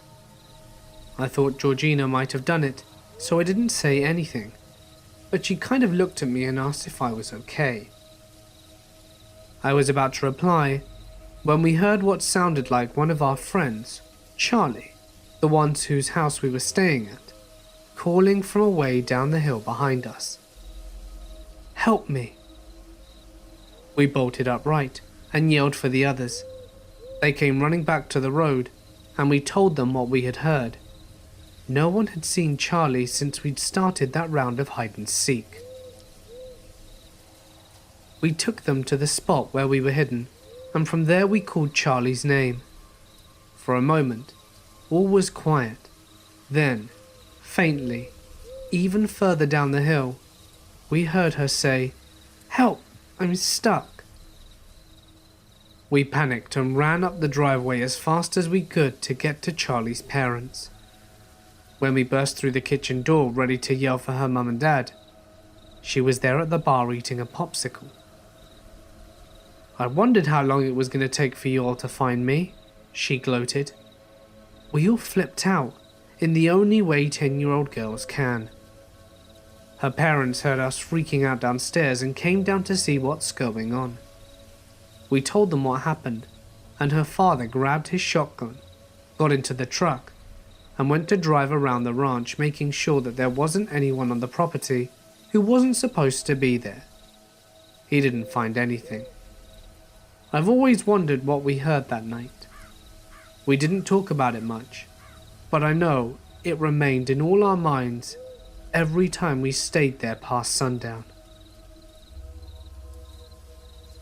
I live in a small town in rural Australia.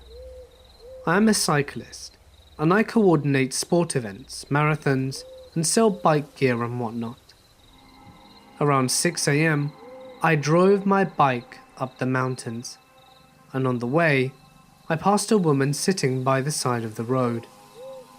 At first I thought she may have been a hitchhiker, but there were no hotels around and she had no bags.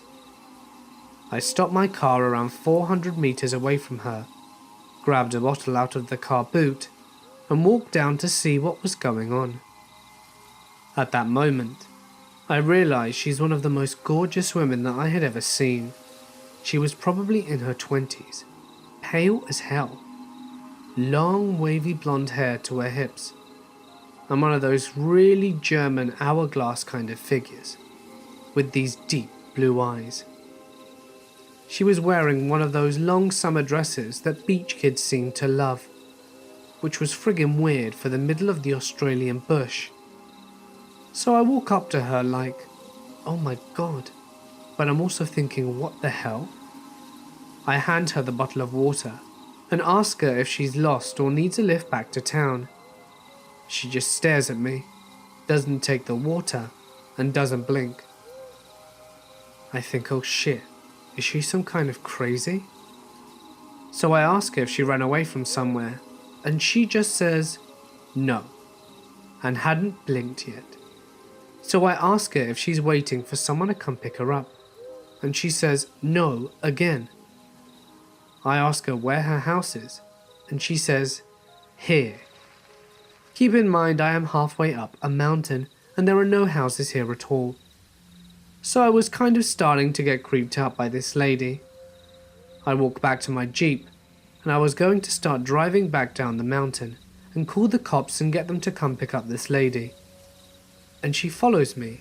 I was like, look, are you sure you don't want me to run you back to town? And she just says no again.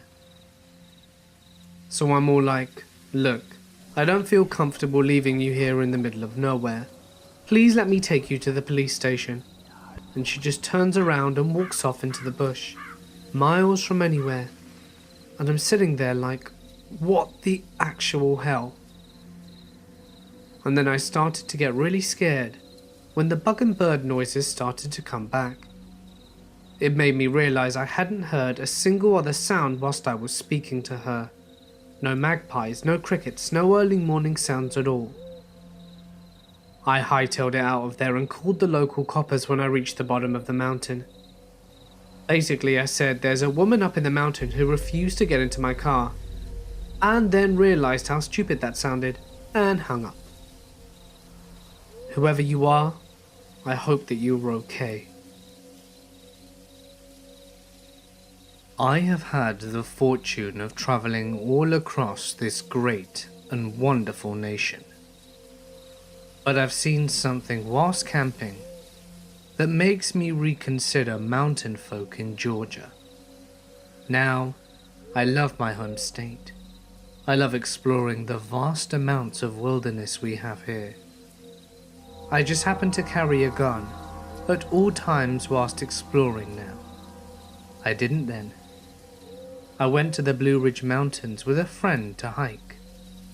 A week without cell phones, we called it.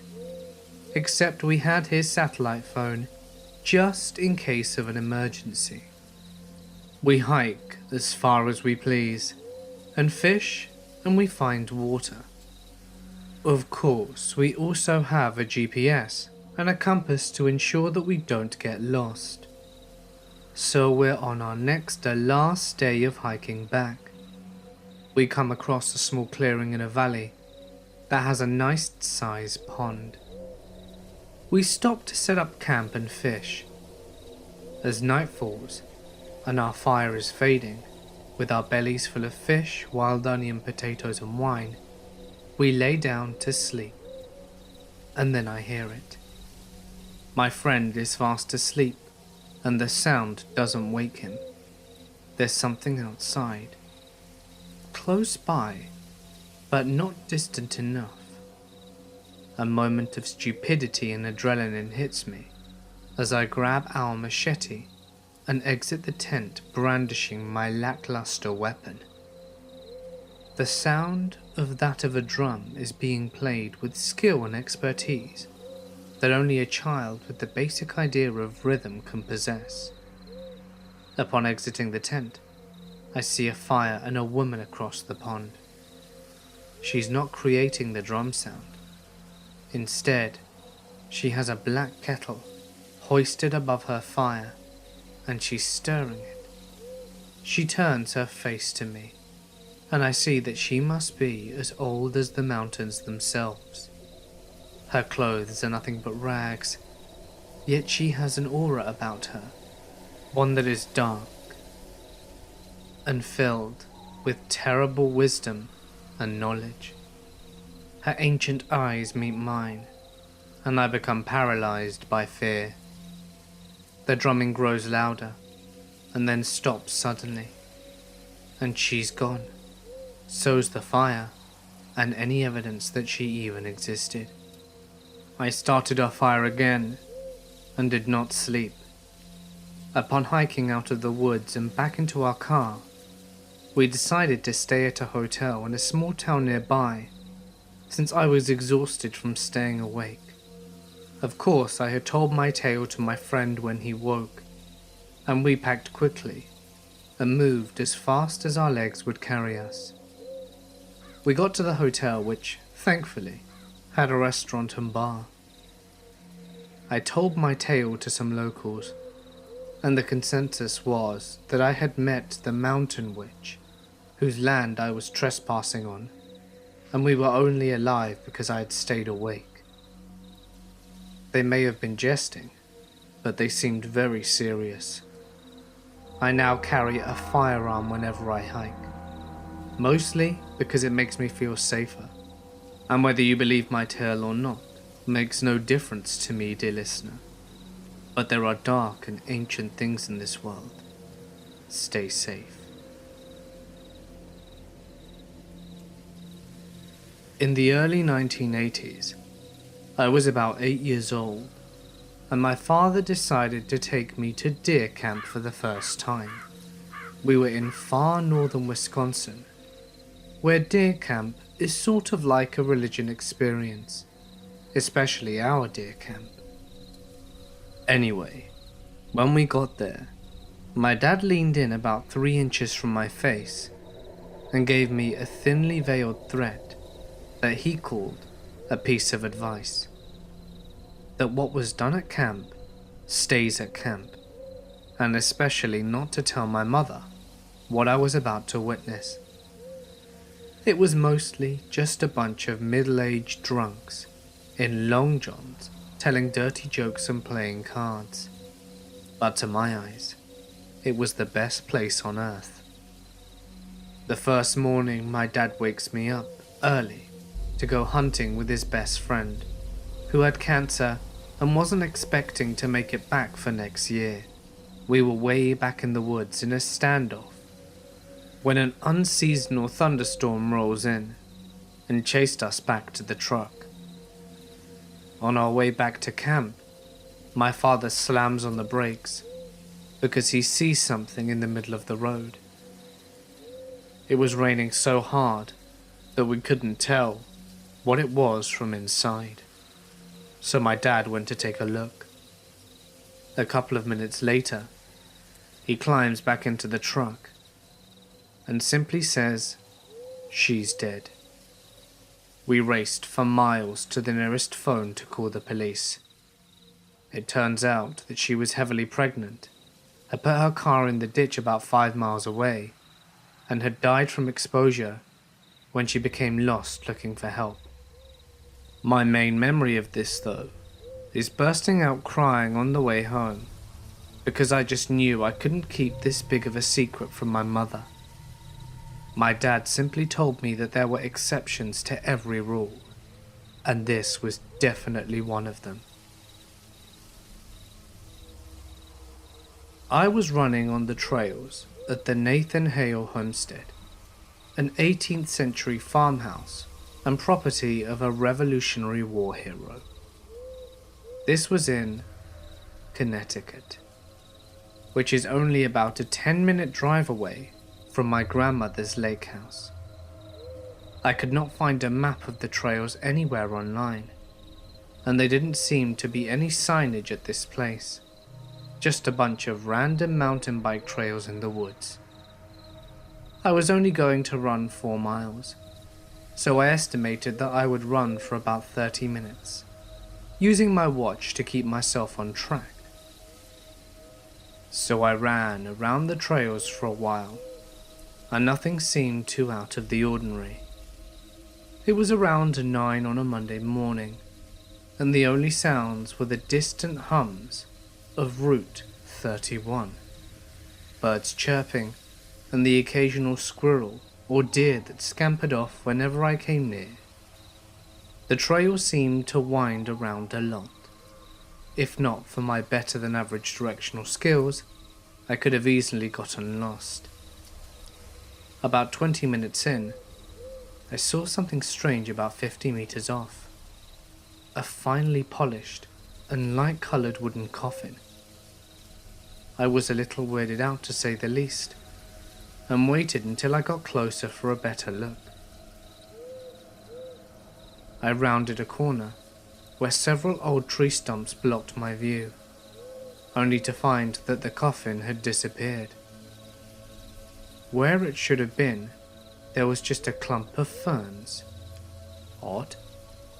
I turned around shortly thereafter and made my way back to my car. I was maybe half a mile out when I heard a very distinctive knocking on a nearby tree. I was a little spooked, but chalked it up to be a woodpecker or something. However, not 30 seconds later, there it was, on a completely different tree ahead of me. Exactly the same rhythm. Tock, tock, to tock, tock. I picked up the pace. The trail widened a little, and I could see way ahead to the entrance to the parking lot where my car was. There it was again, on a tree seemingly right next to me. I truly started freaking out, and started to book it back to the lot. I was nearing the opening, when time seemed to slow down. All of a sudden, it felt like the temperature dropped about 20 degrees. The birds stopped singing, and my simple Timex watch started to malfunction, making all sorts of beeping noises, and the numbers glitching on the screen. The beat sounded impossibly loud this time, like it were hacked into every surrounding tree with an axe. An overwhelming sense of dread washed over me, as I anticipated hearing the rhythm again. I burst into the parking lot, and everything went back to normal. The temperature was back in the mid-70s, and birds were chirping away. I looked at my watch, only to discover that it had gone completely blank. I stood there and stared at it until it flashed 12 o'clock, Monday, 1:01, January 1st. My watch had completely reset itself. It had never done this before. I got into the car and started the engine. The clock on the radio read 12. That couldn't be right. It should have been around 9:30 or 9:45 at the latest. So I threw her in reverse and backed up to where I could clearly make out was the main road. However, as I was about to throw the car into drive as it sat there, I heard a sharp, rapping sound on the back window, like someone hitting it with their knuckles. It was the same beat. There was no one else in the parking lot when I finished my run. No cars, nothing. I didn't dare look back and hightailed it back to my grandmother's house. I have no idea what could have caused this series of events, and I still could not explain it to this day.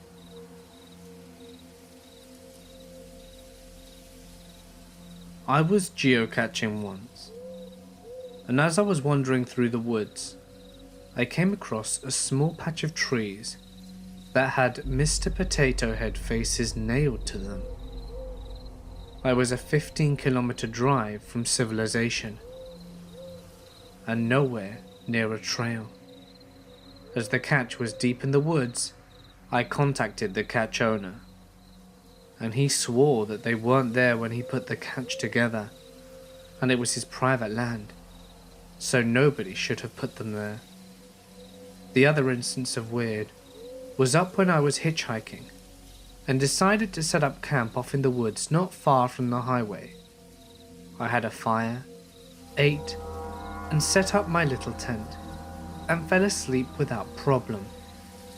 I woke up in the middle of the night due to some heavy breathing outside my tent. I listened for a bit, scared shitless, and then some movement and the sound was gone. I woke up the next morning and there was a photo of my family stuck with a nail to a tree right beside my tent, and fresh footprints in the dirt. Being the idiot that I am, I followed the path of the footprints a kilometer or so back into the woods, where it ended at a road. Across the street was an abandoned house, and while checking out the house for anything useful, I found several other photos of people from the photo, individuals' headshots, and notes apologizing for not protecting them or being there for them. I got a feeling like I wasn't alone, and decided to make an exit, and as I came out of the house, there was a pickup truck in the road watching me leave. He offered me a ride back to the highway, and some food and drink, and told me all about the family that lived there, and how they had all died. Apparently, the father had an accident whilst driving and struck an oncoming vehicle, with the mother and 2 kids inside it. He lived, but everybody else died.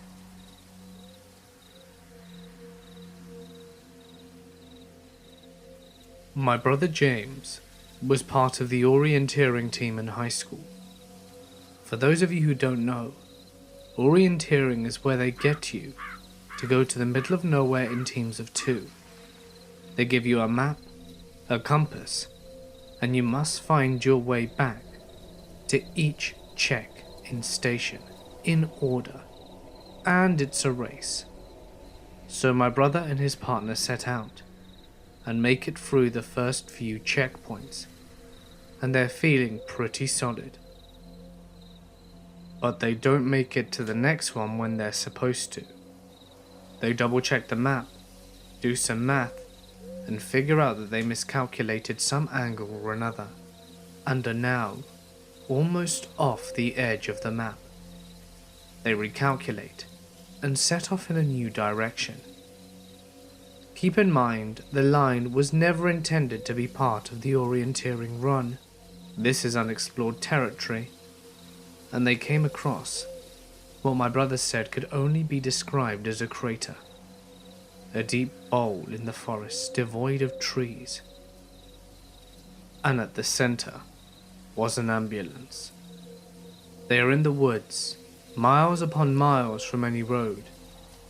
and there is an ambulance that looks like it's decades old sitting in a crater. So, being teenage boys, they decide to investigate it. My brother said that the forest was well on its way to reclaiming the vehicle, that it was rusted and covered in plant life. It looked out of date, like it was coming from the 40s or some bygone era. In the back, the gurney was still there, but bent in the middle, like something had smashed it. There were brown smears on the walls that could have been rust, or dirt, or shit or blood. They both got a horrible feeling from the place and took off out of there. My brother thinks he could probably find it again, but flat out refuses to.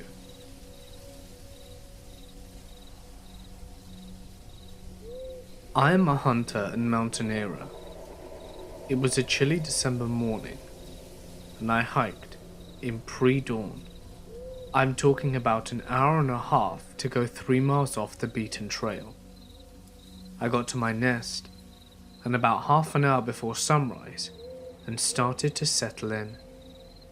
The wind kicked up a fog, and the fog rolled in that was thicker than a bowl of oatmeal. Within a few minutes, my visibility was about 5 inches. I'm sitting tight, huddled up against the freezing wind, when I start to hear twigs snapping close to me. For no apparent reason, what is normally a rapturous sound, indicative of an imminently successful hunt, sent a frosty chill down my spine.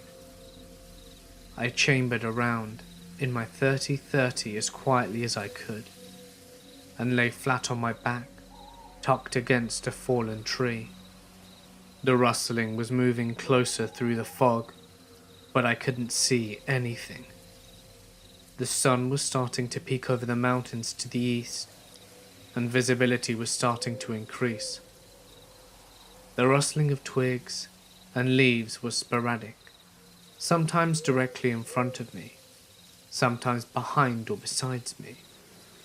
I remember laying the rifle across my chest, thinking to myself how silly it is to react like such a coward.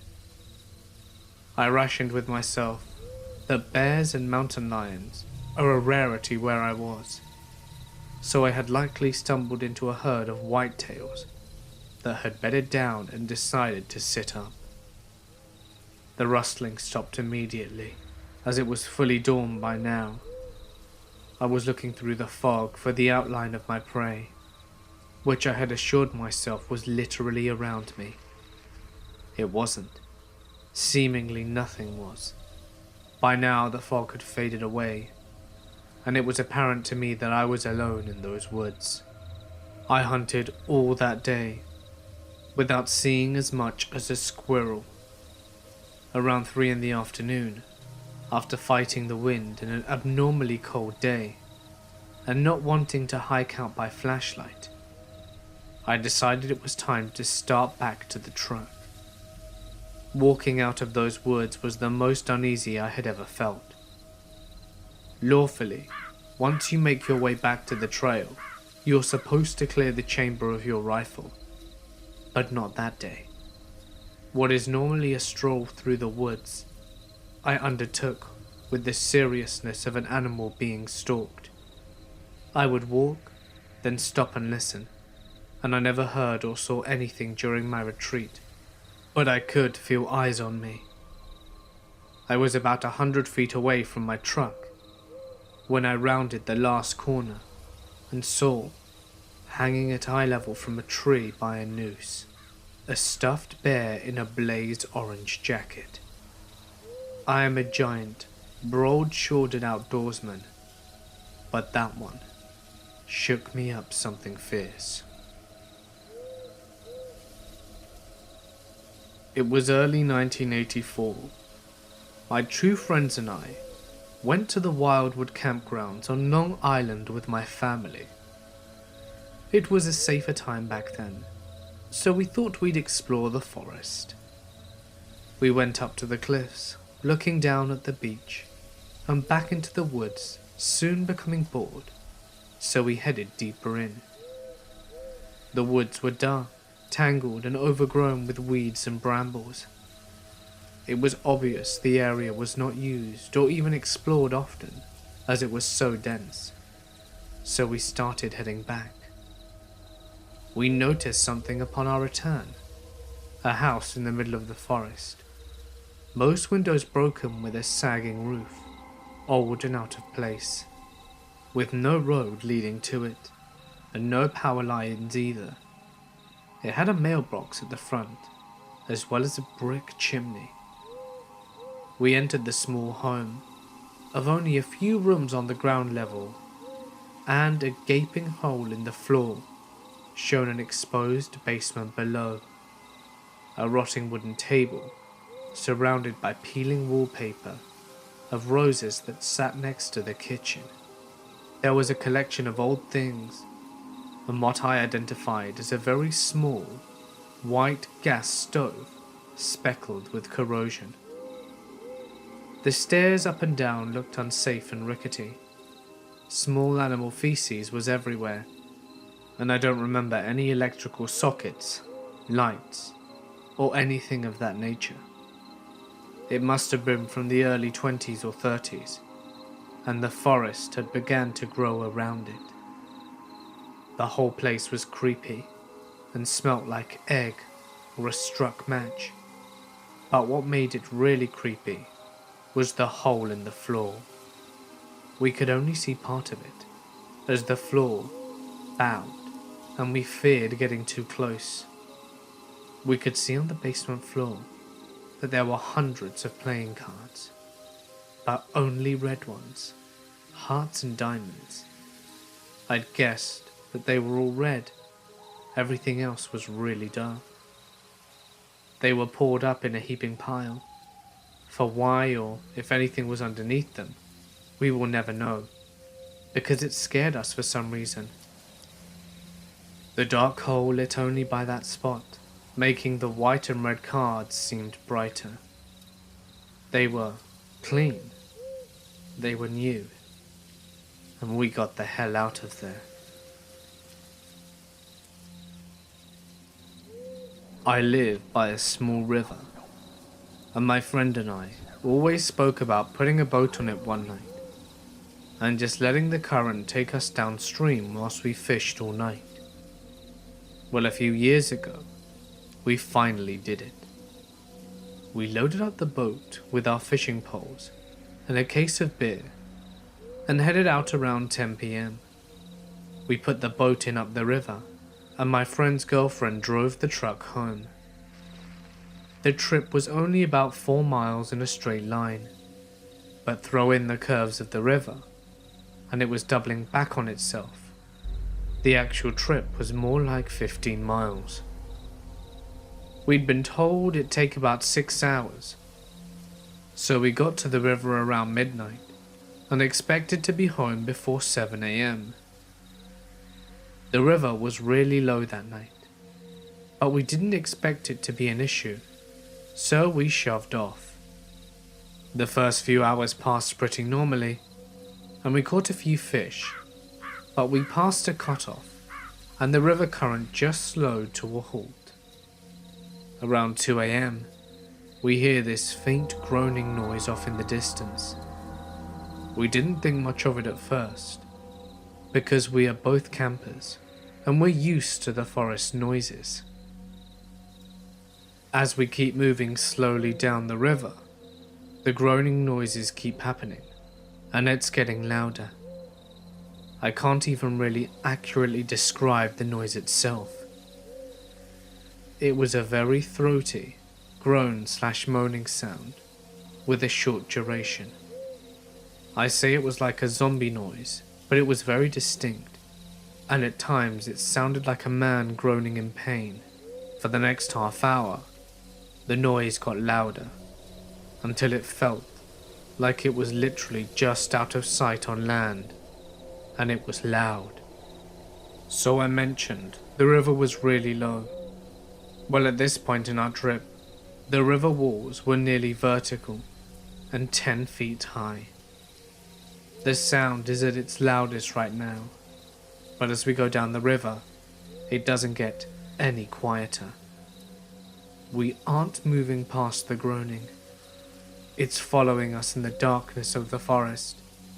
We're both getting weirded out about it, and we're both assholes, and we're amplifying the situation by coming up with all kinds of scary things that it could be. It's a zombie, or a dying man trying to yell for help, a banshee, a ghost, or could it be a serial killer messing with us? Maybe it's a siren trying to lure us off course.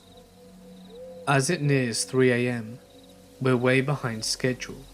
To say I'm on edge is an understatement. I was trying to play it cool because my friend was playing it cool, and I didn't want him thinking that I'm a pussy. We're shining our flashlights into the forest, and we're watching as things scurry off in the darkness as the light hits it. The groaning is still going on. The loud groaning happens about once a minute, and something there is a quieter, slightly different sound that happens in between. The sound is finally behind us, but it wasn't getting much quieter. With the sound behind us, we figured we were in the clear, but we weren't so lucky. About 5 minutes later, we hit a log jam, and our only choice was to go ashore and carry the boat around the debris. There was one problem. We couldn't actually get out of the river. As mentioned, the river walls were 10 foot high, and our only choice was to go back up the river a couple of 100 feet to a low spot and carry it all the way round. Now, I was really dreading about getting out of the river. It's dangerous enough walking down the riverbanks in the pitch blackness, and I didn't need a zombie banshee serial killer making it worse. So we turned the boat around and head back towards the sound. We pull the boat out of the river and the sound just stops. This is it. It is definitely a serial killer taunting us, and now that we're out of the water, he's moving in for the kill. There is no more acting manly and unafraid. My friend knows I'm freaked out, and I'm sure that he is too. The boat is usually kind of heavy, but tonight it feels lighter than ever. We're practically jogging that thing down the muddy banks. Everywhere we look, we see what is ducking behind a tree and staying out of the light from our flashlights. We finally get past the log jam. We're putting the boat back in the river, and whatever is following us is right behind us. I'm in the boat, and my friend is getting in. He pushes us off out the river and runs around and yells into the darkness, "What do you want?" At this point, the Loch Ness monster steps into the light and says, "I need about 350. Okay, that part didn't happen. But we get back on the boat in the river, and the noise has suddenly stopped. But we're both ready to go home. We run the motor until we get to a bridge. My friend calls his girlfriend and gets her to come pick us up 2 hours earlier than expected. She asks why we cut the trip short, and he makes up some bullshit excuse about the river being too shallow and blocked up with debris, because neither of us wanted to admit that we were grown-ass men being scared of the dark.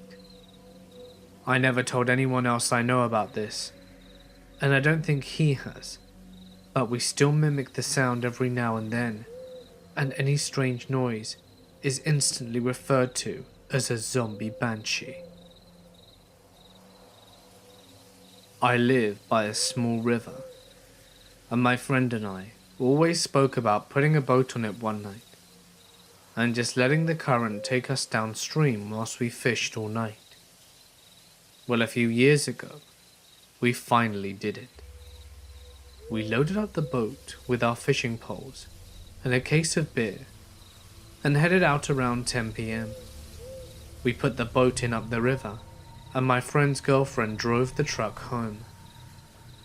The trip was only about 4 miles in a straight line, but throw in the curves of the river, and it was doubling back on itself. The actual trip was more like 15 miles. We'd been told it'd take about 6 hours, so we got to the river around midnight and expected to be home before 7 AM. The river was really low that night, but we didn't expect it to be an issue, so we shoved off. The first few hours passed pretty normally, and we caught a few fish, but we passed a cutoff, and the river current just slowed to a halt. Around 2 AM, we hear this faint groaning noise off in the distance. We didn't think much of it at first, because we are both campers, and we're used to the forest noises. As we keep moving slowly down the river, the groaning noises keep happening, and it's getting louder. I can't even really accurately describe the noise itself. It was a very throaty, groan/moaning sound, with a short duration. I say it was like a zombie noise, but it was very distinct, and at times it sounded like a man groaning in pain. For the next half hour, the noise got louder, until it felt like it was literally just out of sight on land, and it was loud. So I mentioned the river was really low. Well, at this point in our trip, the river walls were nearly vertical and 10 feet high. The sound is at its loudest right now, but as we go down the river, it doesn't get any quieter. We aren't moving past the groaning. It's following us in the darkness of the forest. We're both getting weirded out about it, and we're both assholes. And we're amplifying the situation by coming up with all kinds of scary things that it could be. It's a zombie, or a dying man trying to yell for help, a banshee, a ghost, or could it be a serial killer messing with us? Maybe it's a siren trying to lure us off course.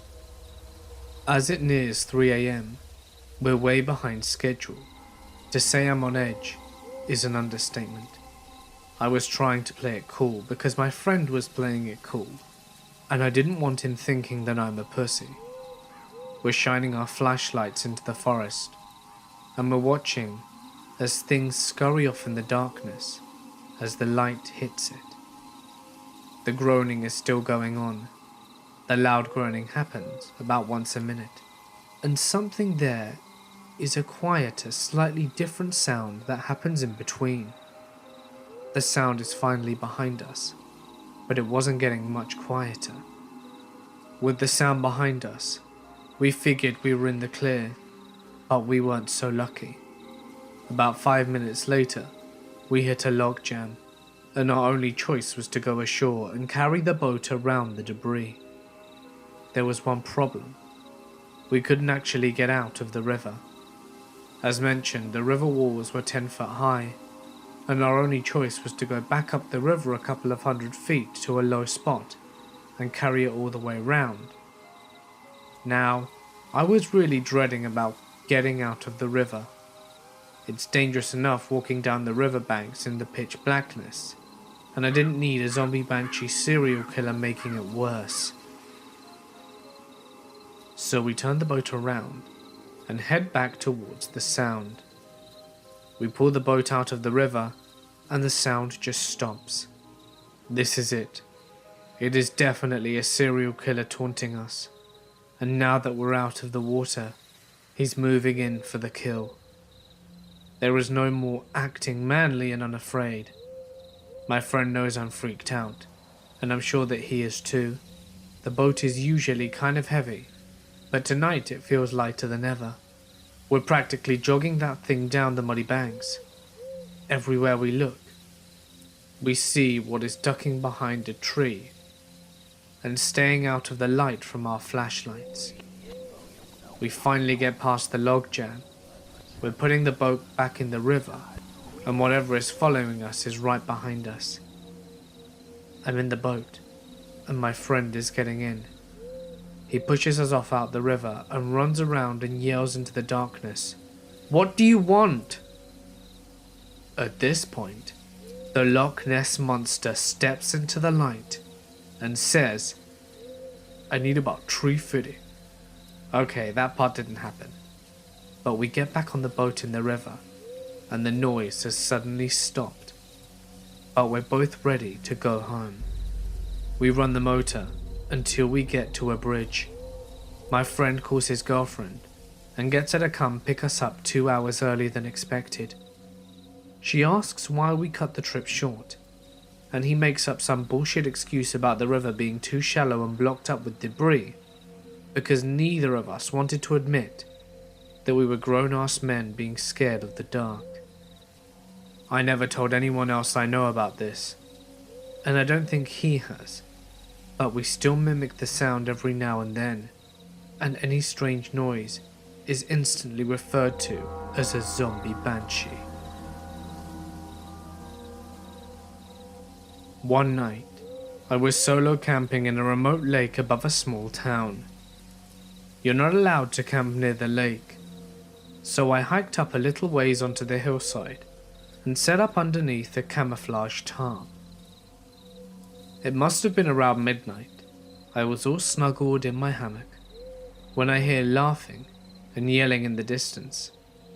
I peek up from behind my tarp to see what looks like a handful of college-aged dudes drinking and fishing and having a good time. Okay, whatever. I tried to sleep anyway. I drift in and out for about an hour, but I'm kept from sleeping by an extremely loud bird in the tree next to me that just keeps hooting and screeching. Eventually, I pick up a large branch and thunk, swinging it at the tree to shut it up. Suddenly, the dude bros go silent. I can tell that they've frozen and are looking intently in my direction, trying to find the source of the noise. I crawl back into my sleeping bag and try to sleep, but the bird starts again. I decide I need to find some pine cones or something to throw at it to scare it away. So I get out of my sleeping bag, move outside the tarp, and start looking on the ground. I decide to try the branch again and slam it as hard as I can into the tree trunk, and the sound rings out loudly. They all look over to see a pale, naked figure hunched over in the tree line, staring at them. I immediately scramble on all fours under my tarp. To them, it must have looked like some horrible pale creature disappeared into the underbrush after having been caught observing them. They go silent, have a muffled, terrified conversation, and pack up and leave. I slept soundly for the rest of the night, but those guys must have been pretty freaked out. This happened when I was in high school in the 90s. I grew up in a rural western town. That meant not a lot to do, but lots of places out in the heavily wooded canyons and hills right outside of town. One particularly popular spot for hanging out, hiking, rock climbing and doing various other activities was called Falling Rock. It's right along the rim of Dark Canyon and features pine woods going from highway straight out to a sharp, abrupt drop-off down a sandstone/limestone cliff. It's several hundred feet down to the creek at the bottom, and there are various hiking trails and ways to get around the cliffs and down the creek. I went there frequently with friends in high school, not to smoke weed or drink or whatever, but because the place was also held as sacred by the Lakota, and by proximity, by teenage wannabe Wiccans like me. We'd see their red prayer bundles up in the cedars all along the cliffs, and to me and my coven of fellow dumbasses, that made this an obvious place to try and visit and contact spirits. I hiked it enough to become very familiar with the area, especially with a deep overhang that was almost like a shallow cave. It wasn't visible from the top of the cliff or from the main hiking trails, I only learnt about it after someone showed me how to get to it by scooting down a steep incline between two particular pine trees on my butt. Also, during this very confused part of my life, I had a best friend who was an extremely bad influence, and who kept getting me involved with older guys. At 15, I lost my virginity to a 22-year-old guy in the Air Force that she had introduced me to, and then left me alone with. I won't say he made me do anything, but I also won't say I was entirely on board when everything happened. She later gave me away for a night to a Turkish guy who spoke no English. Then, she started seeing a guy in his early 20s. She was 18, and more or less told his 40-year-old something uncle that I was all his if he wanted. I was a 16-year-old dumbass. I didn't know about this scheme. I just knew that my best friend had just invited me up to Falling Rock to hang out with her and her boyfriend. I was less happy when I showed up and found the uncle there. I'd met him before, and he wasn't a dick or unattractive.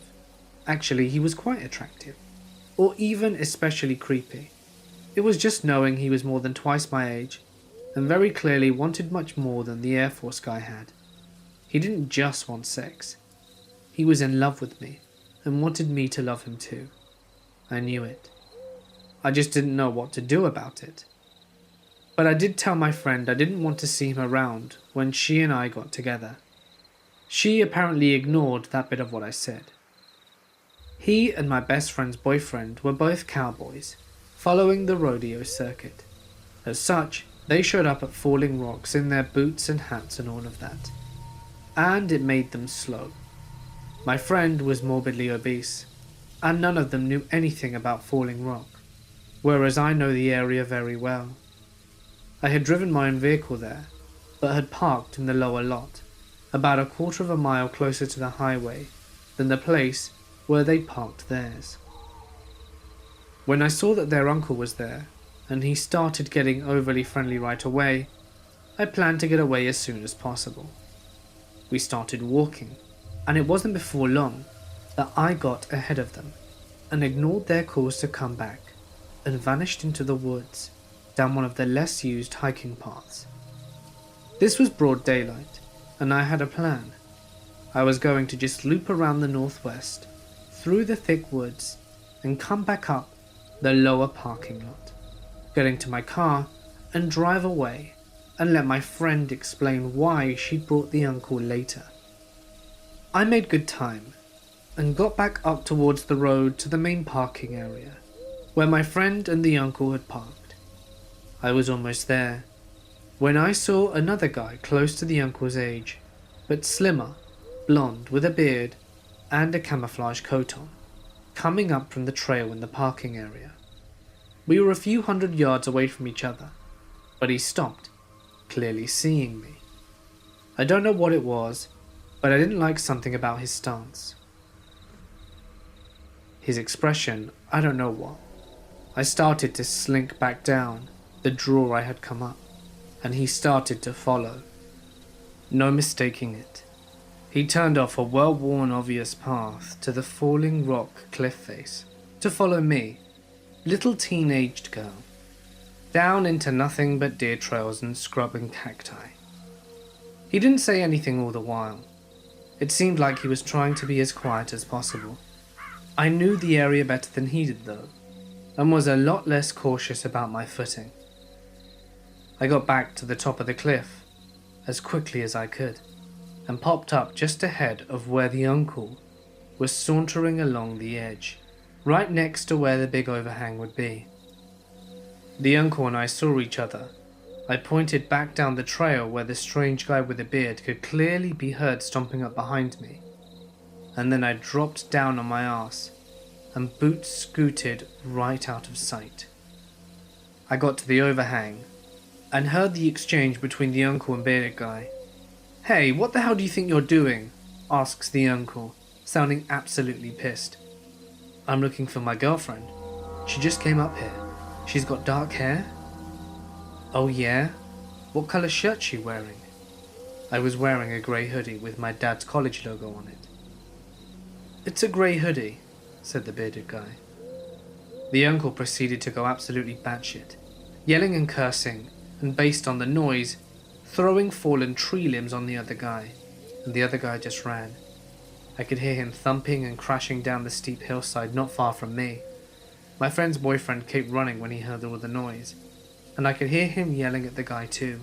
All kinds of vile shit you wouldn't think a good Christian boy would say. The uncle called my name for a bit, and I finally came out of the cave. And then, my fat friend finally joined us too. It was a weird day to have your sort of stalker save you from someone who seemed to really have it out for you. But I'm pretty sure that's just what he did. I wish I could say something better by him, but all I really did was disappear. I didn't talk to my friend for over a year, long enough for her to dump her boyfriend and for the uncle to go away with him. I don't know what happened to either of them. I don't know if I could recognize them now, as I'm twice the age I was then. I do wish them well though, but still, would rather not meet again. When I was around 13, I went camping with my Girl Scout troop. This wasn't uncommon for us, as we camped often, at least twice a year. The only difference was that my troop had the privilege to camp out 2 nights in a cabin. The cabins were not big. I was 5 foot, and if I were to lay down widthwise, we only had about 3 feet of walking space between the bunks. Each side had 2 sets of bunk beds, so there were 8 beds in each cabin, and there were 4 cabins. We had a large troop, so we occupied 3 cabins including the mums, who stayed the night with us. During the day activities we went on as normal. Other troops came to spend the day, and we did arts and crafts and archery, and other sport-like events. This ended around 7, when all the other girls went home. Around this time, we cooked dinner, ate, spoke, and then started a fire. We sat around and had girl talk like normal, ate doughboys and marshmallows until 9, when we had to go to bed due to the camp's curfew. In my cabin, I had my 2 best friends, one in the bed below me, and the other in the bunk across from me. We had bunks that were the closest to the window. To imagine the cabin, just imagine a rectangle with walls, and a screen door. Now, go into the screen door, and on either side of you, there are, as I said, 4 bunks, and at each end of the corridor or window. My mum was sleeping in the cabin across the way with my troop leader and the other mum. Soon we're all asleep, but my friend Lisa, who was below me, isn't very good at sleeping outside, and was soon awake and sitting on the edge of my bunk, poking me. I cracked my eyes open and shone my flashlight at Lisa, then at Tara, who was sitting across the way. She was awake as well. Since we weren't technically allowed to be awake unless we were using the bathroom, we decided to go get my mum, who would take us through the trail to the bathroom just to let Lisa catch a breather. By now, the fire was basically out, and we had my flashlight as our light source, so we bundled up because New England is freezing at night, even if it's spring. As we were getting dressed, I put my flashlight in my mouth so that I could use both hands, but out of the corner of my eye, I saw a shadow. I thought it was my own, and camp was playing tricks on me, but I looked anyway. My scream may have broken all the rules in camp about curfew. My entire cabin was up. My friends were screaming, and my mum and my leader were trampling over each other to get into the cabin. When I turned to look at the shadow, I saw what was actually a man staring through the window. I don't know how long he was there for, and when I started screaming, he took off. My troop leader talked to the ranger the next day, and he said that he would talk to the night ranger, but we never got any other answers other than maybe it was an animal. Either way, we never went camping there again, and this incident still haunts me to this day. So, creepy pervy man, let's not meet again. The man who told me about his terrifying experience in the Colorado wilderness is one of those distant relatives that everyone has. They're your third cousin twice removed, or something to that effect. I'm not positive how exactly we're related, but he is an incredible guy. Greg is a decorated Green Beret with a silver star to his name that he earned by capturing the leader of an Afghan sniper cell without incurring any casualties. Despite his status as a huge badass and his not unconsiderable size of 6'3" and 200 pounds, Greg is a teddy bear. He is an extremely humble and kind person. I've had a lot of experiences in the outdoors, having lived in Colorado for most of my life. And Greg and I have had extended conversations about our adventures in the woods at my grandma's house for Thanksgiving. We were sitting on the couch, wearing tacky holiday sweaters, when the conversation turned to hunting. Greg mentioned offhandedly that he used to be an avid hunter, but had an experience that turned him off it. He said he doesn't even like guns anymore, something I found surprising coming from such an accomplished soldier. I pushed him to tell me what happened, and thought he seemed uncomfortable with the idea, but he finally relented and did tell me. I'm going to switch this to first person now, to tell it to you in the same way that Greg told this story to me. It was late October, which means elk season up in Indian Peaks Wilderness, and I went up there to bag a few elk and just relax for a few days by myself. I parked the truck near a trailhead about 8 miles from where I wound up setting up camp, and was looking forward to a nice weekend in the woods with some peace and quiet after packing all my gear in and getting ready. The first morning, I was in my deer blind, about 20 feet up a tree, with a cup of coffee and my rifle. The sun had just come up about an hour ago. About 50 yards from my tree, the tree line ended and opened into this big meadow where a lot of the elk tended to roll through, and I could sight my rifle pretty well through the trees and see most of this big grassy area. Perhaps a couple of hours had passed, which isn't really boring in the deep woods. I just drank coffee from my thermos and listened to all the life around me, feeling the woods getting ready for winter. I couldn't believe my luck when I glanced over at the meadow and saw a large group of elk had started grazing in the meadow. The silent animals plodded along, oblivious to me watching. Among the group was one of the most beautiful elk I had ever seen. It's what was called a monarch, which means it had antlers with 8 points each, something really rare. I quietly clicked the safety of my rifle and sighted it. When you're hunting an animal like this, you want to put a bullet right where the skull meets the spine, in order to sever the spinal column and kill it instantly and painlessly. The focus, when you get it in the zone, is incredible. I swear I could feel the firing pin punch forward, and the bullet would leave the barrel as I pulled the trigger. That beautiful elk went down silently, and all the others scattered for the tree line. I was ecstatic about the shot and the elk as I climbed down out of the blind and set off for the meadow. I had left my rifle in my blind, something I regretted soon, and had only my small knife on me to gut the animal and drag it back to camp. As I was making the short walk between my blind and the meadow, I noticed that the woods around me were completely silent. Some of this is normal after you fire a gun in the woods, but for it to drag on this long was unsettling.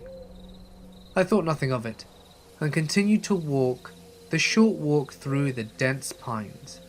As I was about to clear the trees and step into the meadow, I noticed something odd. I could see the elk's body lying in the grass through the trees, but there was something else. There was what looked like another elk, antlers and all, on the opposite side of the dead elk from where I was coming to walk out of the tree line. almost looking as though it were gently nuzzling the elk's dead body. This was weird, to see an elk treat a dead elk like this.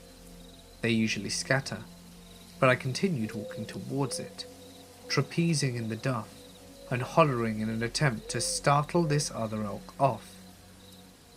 It snapped its head and looked up at me. Over the body of its fallen friend, this strange new elk eyed me with an unafraid glare. I say glare because it didn't feel like an animal looking at me anymore. Its glassy black eyes gave me the same caught, red-handed feeling that you got when your parents would catch you doing something wrong. I felt suddenly uncomfortable and out of place in the woods that I loved so much, and somehow hated and guilty. I no longer wanted the elk, and I stopped dead in my tracks and watched this animal, and it eyed me angrily. What it did next gives me nightmares to this day. The thing that stood before me on the other side of the dead elk must have been lying on its stomach, and it put its arms down and pushed up, putting its legs underneath it. It reared back, glaring at me, along with its evil glass eyes. My breath caught in my throat. Most of its body was at least somewhat human, but terribly emaciated and elongated. It appeared to stand at least 10 feet tall, not including the antlers atop of the elk's head. It was bald everywhere but the neck up.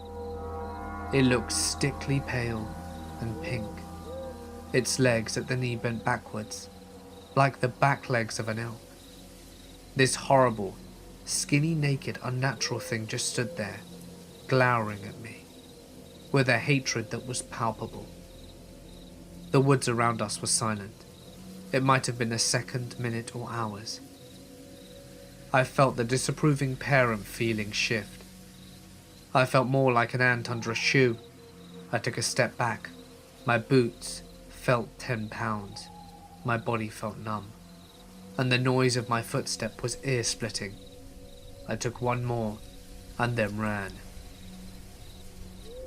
Running through thick woods is tough, but I ran faster than I have ran in my life. I passed under my blind with my $4,000 rifle sitting in it, without even slowing down. I ran all the way back to my camp, which must have been a mile, before I stopped and took my breath.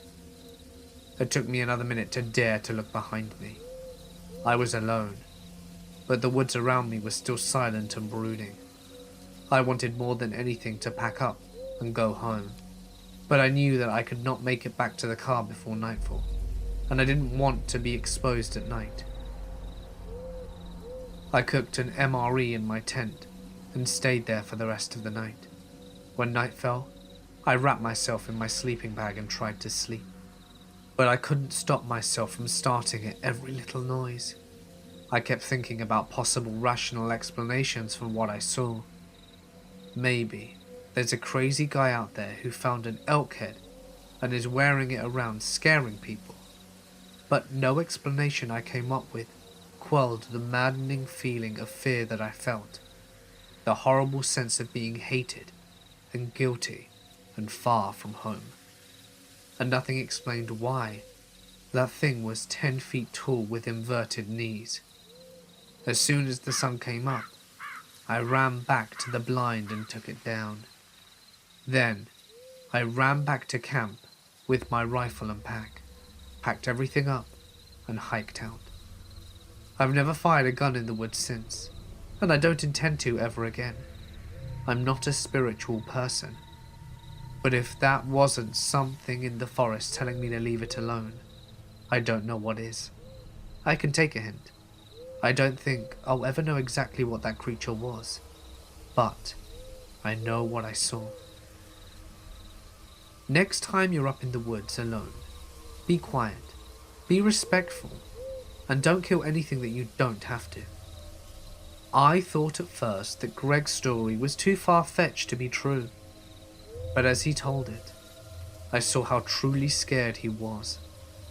This confident, softly spoken military man was stuttering through his story, hands shaking and face pale. I still don't know what to make of it. But the area he said it occurred is one I'm quite familiar with, and it can be an eerie place. Sometimes, being alone in the woods can feel like anything but. It just might be that there's some force out there, some inhuman creature who guards the woods. Just in case, I take extra care to be respectful whenever I'm among nature. You never know who could be watching. I'm not convinced there is an afterlife, or such a thing as ghosts or demons, but I once saw something in the woods that felt so unnatural, it made me second guess how I see the world. I was hiking up a hillside, thick with trees, in the middle of the night during a long weekend. Some friends and I decided we would hike to the top of the hill and light off some fireworks. Approaching the hill and surrounding the base of the hill was a rolling grass valley. It was around midnight, full moon, and a light mist, something straight out of a horror movie. The strange part was, I wasn't nervous or scared or anything. I was having a great night with my buddies. I didn't have any of my defenses up. My buddies and I just hiked in a straight line through the rolling grass valley approaching the hill, when something caught my eye. On my right, I saw a tall, shadowy figure standing perfectly upright on the top of a small grassy hill. It was standing there right next to a large dead tree. I couldn't make out any details. Both the tree and the tall figure were silhouetted underneath the moonlight. The strange part was seeing this figure didn't scare me. I didn't immediately sense any threat. I almost assumed it might have just been another hiker or somebody having a smoke. I passively turned my flashlight on it, and that's when it happened. In an instant, as my light hit the spot where the figure was standing, it instantly moved just outside the range of my flashlight, like it teleported or something. But just as vividly, I saw it standing in its initial spot as my light hit that spot and the figure moved. I could see it standing just outside my range of light. My breath paused in an instant, and a wave of dread washed over me. Something felt 100% unnatural about what just happened. As a reflex, I moved my light to the new spot where the figure was, and as my light passed it, it disappeared. I've never passed out in my entire life. Not from heat, not from getting knocked out, never. But in that moment I felt my knees give way from underneath me and I fell to the ground. My friends turned and looked at me trying to pick myself up from my knees, and they were too wobbly to stand. They helped me, and I tried explaining to them what I experienced. Perhaps it was all just shadows and lights and my eyes messing with me. But I'll never be able to explain that sensation. The feeling like I had just seen something I shouldn't have seen, something so unnatural that my body's instinctual reaction was to just go limp. My father used to have a business in maintaining the woods. It's a thing in my country. It basically means cutting down dead trees and hauling them out of the area, as well as generally being a tree surgeon. This means that he was out in the woods all day, and he was allowed in places normal citizens couldn't go to because of the rules of the Forestry Commission. My dad was working in the early morning when he suddenly noticed a car in the middle of the woods. It drove through a small path normally only used by the foresters. It wasn't a car from the Forestry Commission, so he thought it was very weird. However, Dad was alone and it was the 80s, so there were no mobile phones to contact anyone. Since it was in the middle of nowhere, he decided to ignore it. He kept on hauling wood through the woods with his horse, and he suddenly heard the men speaking. Now my dad is a brave man and as strong as a bear, so he decided to just have a quick peek to see what the hell those folks were doing. My dad looked around some thick bushes to make sure he could see the men. They were digging a hole. My father decided that it was something he really didn't want to interrupt, and he kept working throughout the day like nothing ever happened. He made sure to keep some distance between him and the digging site. The men apparently never noticed my dad, possibly because his equipment wasn't located in the same direction that the men came from, and my father worked with horses, so they weren't any loud machines. It was the 80s after all. At the end of the day, my father went to the local commission office and reported it, and they called the police. After they went to investigate, they found a body of a young woman buried there. It still irks my dad to this day. He was out there alone. What if the man saw him? What if he decided to check the burial ground out himself? Scary shit. A few weeks ago, we were on a road trip from British Columbia to San Diego, and we came upon a campsite just outside of Crescent City, California. We drove through it. One side of the campground was relatively empty, and I noticed a few scattered tents, but nobody close to the location we ended up picking. We had tons of space. We wanted an early night, so I started a fire whilst my girlfriend began cooking. We ate it, had a few beers, and climbed into our rooftop tents, with our dog by 9 PM or so.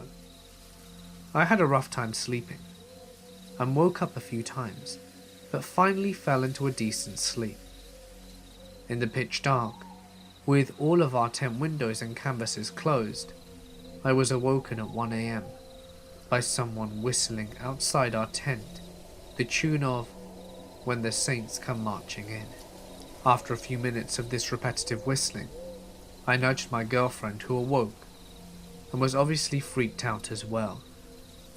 The whistling then turned to chanting things like, "When you sleep, you disrespect me. When you disrespect me, you disrespect the US Marines." The person would then start spelling out words like flee, and the verbiage and tone kept getting more aggressive, so we decided we had to make a move. I slowly unzipped the tent whilst our guard dog was snoring, and got my head out of the tent. I took a few seconds to let my eyes adjust and figure out where the person was. I felt more confident once I could somewhat see and hear, so I climbed down and my girlfriend passed me the dog, and she climbed down too. We flipped the tent up without securing it, and we jumped into the truck, while the person was still whistling. We went to a motel in Crescent City. The next morning we drove back to get a few belongings that weren't in the truck, and a family who had been camping a few sites over said it went over for 2 or 3 hours, and it was the scariest thing that their family had ever experienced. When I was young, my dad lived in an old log cabin about 15 miles west of Sheridan, Wyoming, in the foothills of Bighorn Mountain. Every summer when I was visiting, we would go up to the mountains backpacking and fishing for 2 days every weekend. We would park the truck, hike into a remote area, fishing for trout along the way, and make camp wherever we ended up. We encountered a number of strange and creepy things, and got into some scary situations with wildlife. But the situation that sticks out with me the most was an ancient abandoned camp we found. We were hiking down a very steep slope to get to an area of a creek that had been dammed up by beavers, hoping to catch some big trout. I had climbed out on a rock ledge and was looking for a way down when I saw the stock and action of an old rusty rifle sticking out of a tree, where the tree had grown around the barrel for years before. It was around 10 feet above the ground. Dad and I climbed down to check it out, and we found a small cave at the base of the rock, a formation only about 12 inches deep, which would make a nice natural shelter, but a really terrible place to set up a long-term camp. Inside we found a bunch of really old stuff. 3 heavy gauge unopened cans of food, an old cast iron pot that had holes rusted in all the way through, a crusty old saddle and bridle set, a very deteriorated heavy woolen blanket rolled up and tied with a leather belt. When we unwrapped the blanket, we found several personal items, including a rusty old cap, a ball black powder revolver, a leather satchel with a lead pistol shot, and a powder horn with no black powder in it, tarnished old cartridges, presumably for the rifle in the tree, a straight razor, and most unsettling of all, was a shirt with holes in it, and over half of it stained with dried blood. As we stood there thinking about what all of this meant, it occurred to me how remote this place was, even at the time of July 1985, and the fact that whoever owned that shirt had been very seriously injured. Stuck on a steep slope in the middle of absolutely nowhere, I got serious chills down my spine. The only thing that somewhat dated this fateful campsite was the pistol and the rifle, both of which were made sometime in the 1870s according to my father. There's no way to ever know what happened to the man who owned all this stuff, but the fact that he, or someone he knew, obviously shot twice with either a gun or arrow, and all of his belongings were sitting right there where he left them possibly 100 years later, it was highly unlikely that he left the area alive. Discovering what amounts to an 100-year-old crime scene in this very remote wilderness kinda gave me the creeps, but mostly, it just made me sad to know how hopeless and alone this guy must have felt when he died. I asked my dad if I could keep the pistol, and he simply said, "It's not mine to give, and we're not thieves." He chose instead to teach me a lesson about respecting the dead and preserving history. He had been very careful inspecting everything, and we put everything back exactly as we had found it. My dad then told me to take my hat off and observe a moment of silence and reflection as a sign of respect for the man who most likely lost his life on that mountain. Then we went fishing. I tried several times over the years to find that spot again, especially now that I have sons of my own, but sadly, I've never been able to find it. A few years back, we were doing a massive survey in the middle of nowhere in the interior of British Columbia. All the crews had gone home, and it was just my boss and myself left for a few days to follow up and confirm some coordinates and finish some mapping. We head out of the motel an hour or so into the bush, middle of nowhere along deactivated logging roads. The closest town is miles and miles away, and we hike out to one area that we had found a few weeks previously. For some reason, the whole area just felt off. So we get down to business, and about 15 minutes after being haunched over mapping, there is this weird deafening whomp sound, like I could feel pressure in my ears. I immediately looked at my boss about 20 feet away, and he is white as a ghost staring back at me, standing, and then it happens again. My ear and chest pressure go crazy, and it feels like I am being squeezed. Chills all over my body, and every hair is standing on end. My boss just looks at me and says, "Let's go." We grab all of our stuff and speed hike back to the truck. We never discussed it. No clue what it was, but I've never been so freaked out in my life. Thinking about it 10 years later, I still get the chills. I was camping in the Florida Keys one winter. I managed to survive the large snakes and even larger alligators, as well as the scorpions which would get into my shoes at night. But one experience that I shall never forget. My campsite was next to an old rock quarry which had filled with water and made it a good place for swimming and getting water from. There was also an old dump site near the quarry, with piles of stoves and fridges and other junk. It had been there for a while, but nothing new had been added to it for a long time. One day, a fellow shows up and tells me that they were going to clean up the dump and burn some of the junk, so I better move my tent. So I gather up all of my belongings and moved a few hundred yards back into the woods. That day, they started burning the garbage, and I thought nothing about it until I climbed into my tent at night. As soon as it got dark and I was falling asleep, my tent became covered with hundreds of rats. I guess they had moved out of the dump because of the fire and were just wandering around looking for food. They were everywhere, climbing up my ropes and over the top of the tent. I shook as many as I could off and started a fire and stayed up all night hoping they wouldn't return. They seemed to be gone, so the next night I stayed in the same place thinking they had moved to another dump or something. But no. As soon as it got dark, they all returned bringing some of their friends, as it seemed that there were more than ever. I again shook them off my tent and got the fire going. When morning came, I packed up my tent and headed for a new place far away from those rats.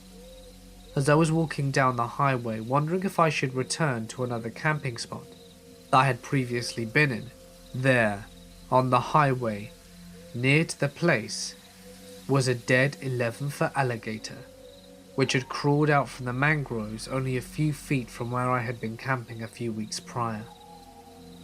I decided that my Florida camping adventure had gone on long enough and headed home. When I was 18, me and my friends took a road trip about 7 hours or so down to Apalachicola National Forest near Tallahassee, Florida. We were going to do a little car camping, drinking a few ice-cold Natty Lights, 18-year-old stuff. As we didn't want to be bothered by any park rangers, we drove way deep into the woods. We got there, set up camp, and had said Natty Lights. And me and a guy decided to do a little exploring. So we walked about 100 yards from our site back to the main road, saw another path directly across from us, and started walking. Immediately we started seeing signs that someone had been living there for a while. Big bags of trash, stuff like that. I should have seen a huge red flag and turned around, but I'm 18 and nothing can hurt me. So we get to this campsite of an older white guy living out of his van. Clothesline strung up, coolers placed around it, and a big gorgeous dog which I think was a golden retriever. We tried to back out, but he sees us and starts up a conversation. He's friendly enough and asks us where we're from, and he tells us some cool spots to check out. We ended up chatting to him for about 10 minutes, and then we went on our way. I kept thinking how odd it was that he gave directions in steps, not yards or miles. The guy seemed to be off balance, not stumbling drunk, but like he was walking on a balance beam, swaying side to side. Oh, and he was super excited to talk about national parks and forests and where we were from. So we went back to our tents. Fast forward 2 months, the same buddy calls me late at night and tells me to turn on the TV to the news. I oblige, and I see an old dude with a van. You see where this is heading, but I didn't. So I get pissed at my friend for waking me, and he insists that I should watch. And when I see the golden retriever, it all clicks. The man's name was Gary Michael Hilton, convicted of at least 4 murders. He kidnapped and murdered a girl on Blood Mountain, Georgia, an older couple in Pisgah, North Carolina, and a girl in Apalachicola at the campsite not long after we left. Yes, the very same places he had been talking to us about. Obviously, we called the cops, and they put us in touch with the FBI. We get flown down to take investigators to the campsite, point out every spot we saw, and tell them exactly what he told us, and show them the places he described to us. I didn't find out until after the trial, but apparently they found what appeared to be partially destroyed human finger bones in an area near the site, and I had to be flown down again to testify. 17 or 18 years ago, my fiancée, now wife of nearly 16 years, and myself, and one other couple were hiking the Pyramid Point hiking trail in the Sleeping Bear Dunes of northwestern Lower Peninsula of Michigan at dusk. We had my old film camera with a 200mm zoom lens on it. We got to the overlook, which looks northwest over the Manitou Passage to the Manitou Islands.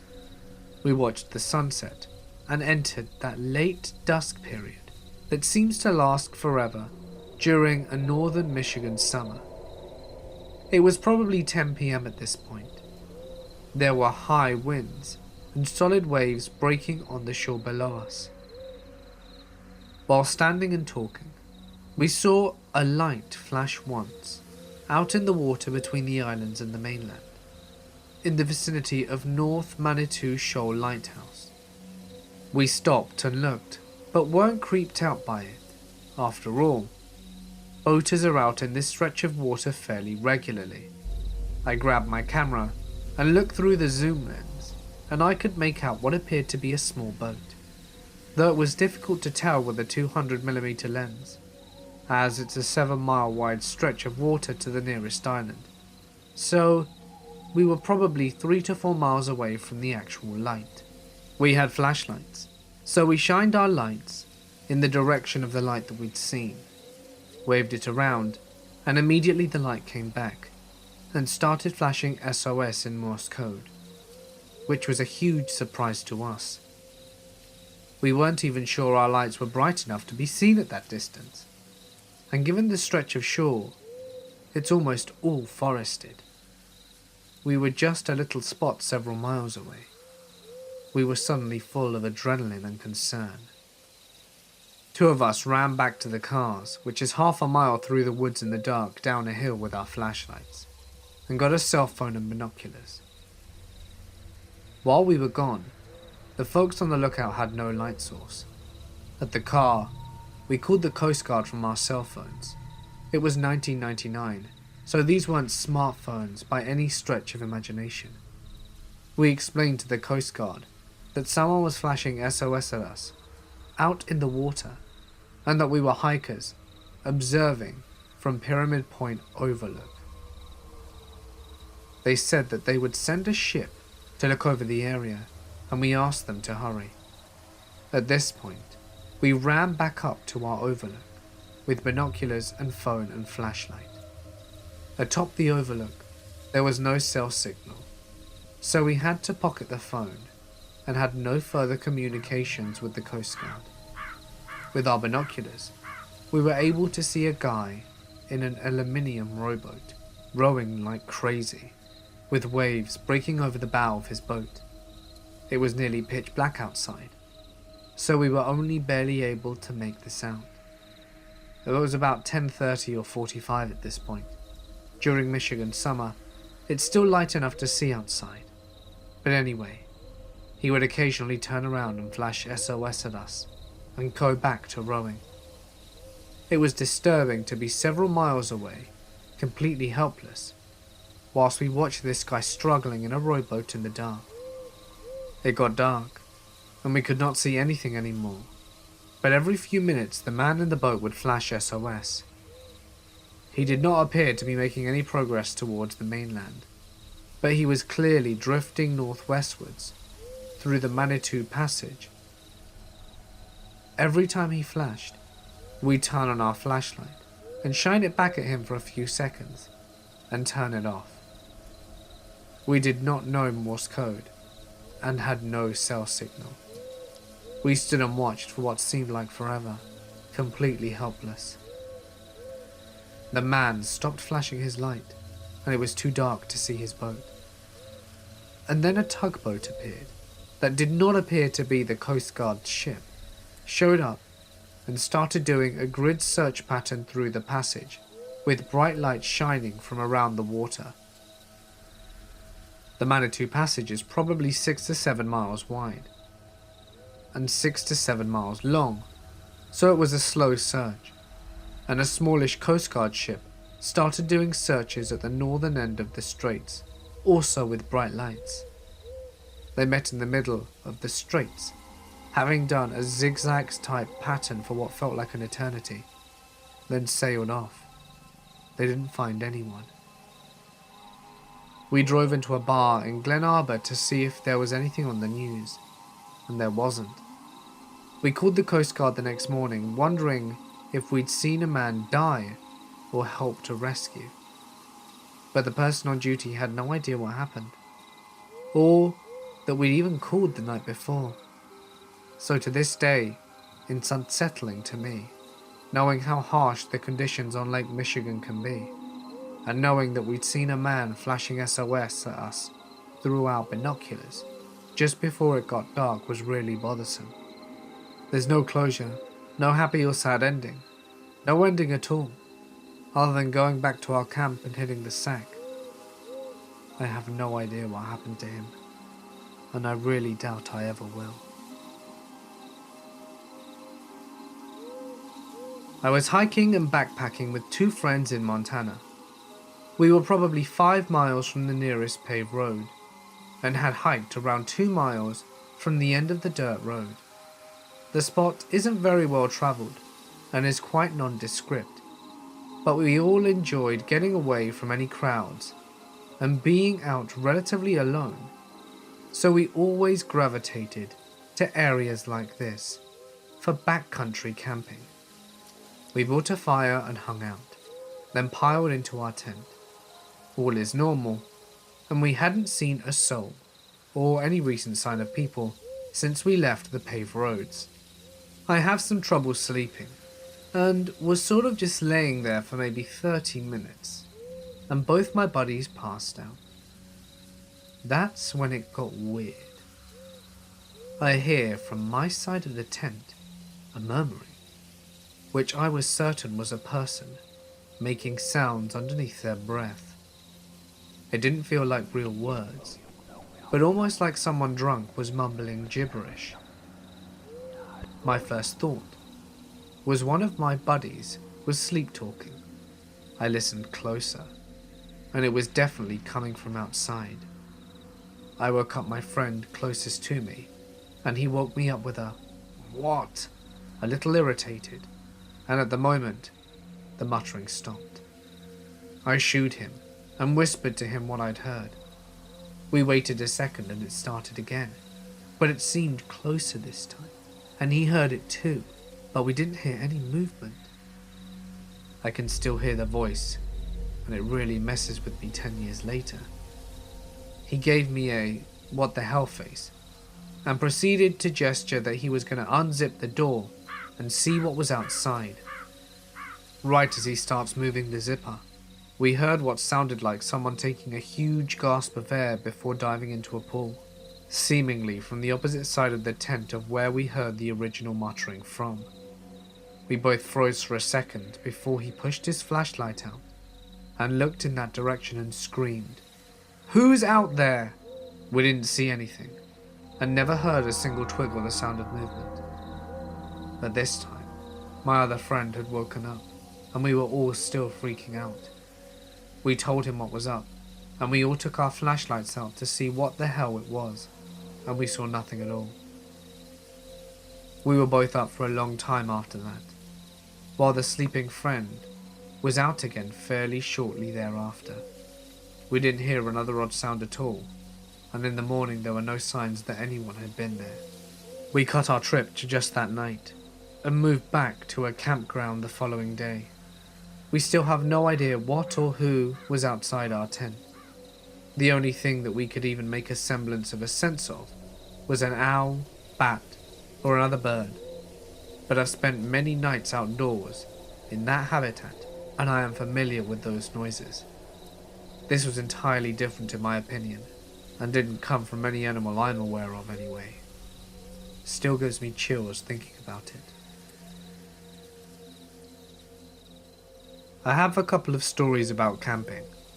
One year, I was working for the forestry for the summer, so I decided to camp out by where the work was. I would go into town only once or twice a month for supplies. On the forestry road on the way there was a fellow camping a few miles from my setup. He wasn't working with me, so I figured maybe he was a hunter or something. After a couple of times of passing his campsite, and seeing that his car was never moved, I decided that if the car was still there by the next time I drove by, I'd stop to see if he was okay. Thankfully, as it turned out, one of my fellow co-workers had the same thought, and he got there first. He could tell by the smell when he approached the guy's trailer that there was something seriously wrong, and when he went inside, he found the guy with maggots crawling out of where his eyes had been. It was a hot summer, and his body had been there for quite a while before my buddy found him. My buddy guessed it was a heart attack or something, and he reported it to the police and they dealt with it. But we never heard any more about it. Here are two stories. Both take place in the Rocky Mountain region. We don't like to camp in campgrounds because we're antisocial and none of us care to share a campground with the stranger screaming kids waving around their flaming hot s'more pokers. When we go camping, we do mild off-road and camp in clearings away from the people. Just after high school, me and my friends decide to celebrate by going out on a camping trip. We ended up leaving way later than we had planned. It was dark by the time we got up into the mountains, and the camping spot was about an hour or so from home. We didn't want to turn around, so we just decided to make do and set up camp in the first decent clearing that we found, and would figure things out in the morning. We all set up our tents in the dark, moonless night, and just went straight to bed. When we woke up, we realized that we had unwittingly set up camp on top of someone's abandoned attempt of a marijuana farm. Not wanting to deal with that shit, we packed up pretty quickly and moved on. The second incident happened a few years later with the same group of friends. We set up camp in a little clearing surrounded by thick trees and settled around a campfire for the night. After it gets dark, we hear rustling in the trees and occasionally catch a flash of campfire reflecting off the ice in the distance. We aren't worried. This isn't bear country, and this particular area is covered in deer. We had to stop a few times on the drive to this spot to let deer cross the road, and we noticed tons of hoofprints and deer trails near our camping site whilst we were setting up. We go to bed, and all night long we hear the snapping of twigs and leaves. They sound like they're coming near the campsite a few times, but then back off when the dog starts barking. The next morning, we notice that there are fresh cougar prints skirting around the edge of our campsite. It's pretty obvious the cougar was circling us all night, sizing us up. We're dumb, young adults, and decided to test our luck, so we stayed a second night.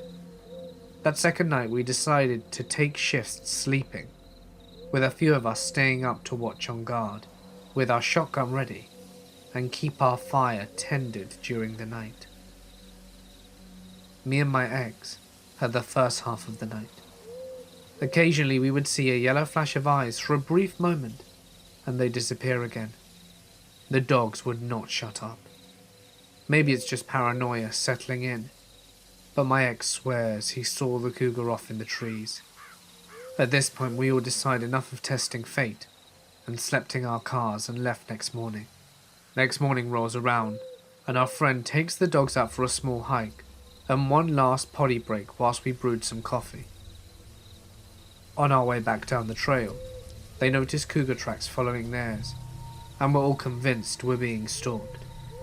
We decide to forget about coffee, tear down camp as quickly as possible, and nope out of there.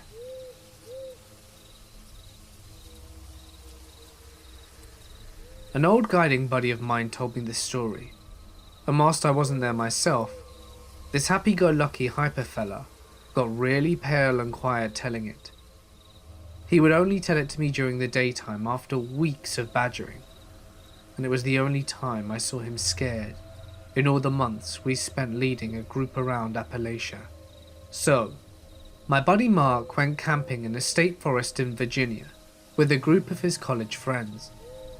They were a small group of 4 from the outdoor rec department, experienced kids with all the necessary gear in familiar terrain. Being college kids, however, they rolled into the campsite fairly late and decided to just car camp, which is camping near the car, no hiking in separate locations. It was early evening, but still just before the sun had set. As they were unloading the car and setting up camp, 2 mangy fellas came out the woods and approached them. These guys looked like they'd been living out there for quite some time and acted very strangely. They wouldn't look you in the eyes and just really twitched, and just seemed really twitchy, just kind of hanging around like they wanted something, like coyotes. My buddy Mark got an uncomfortable feeling right away. The guys introduced themselves.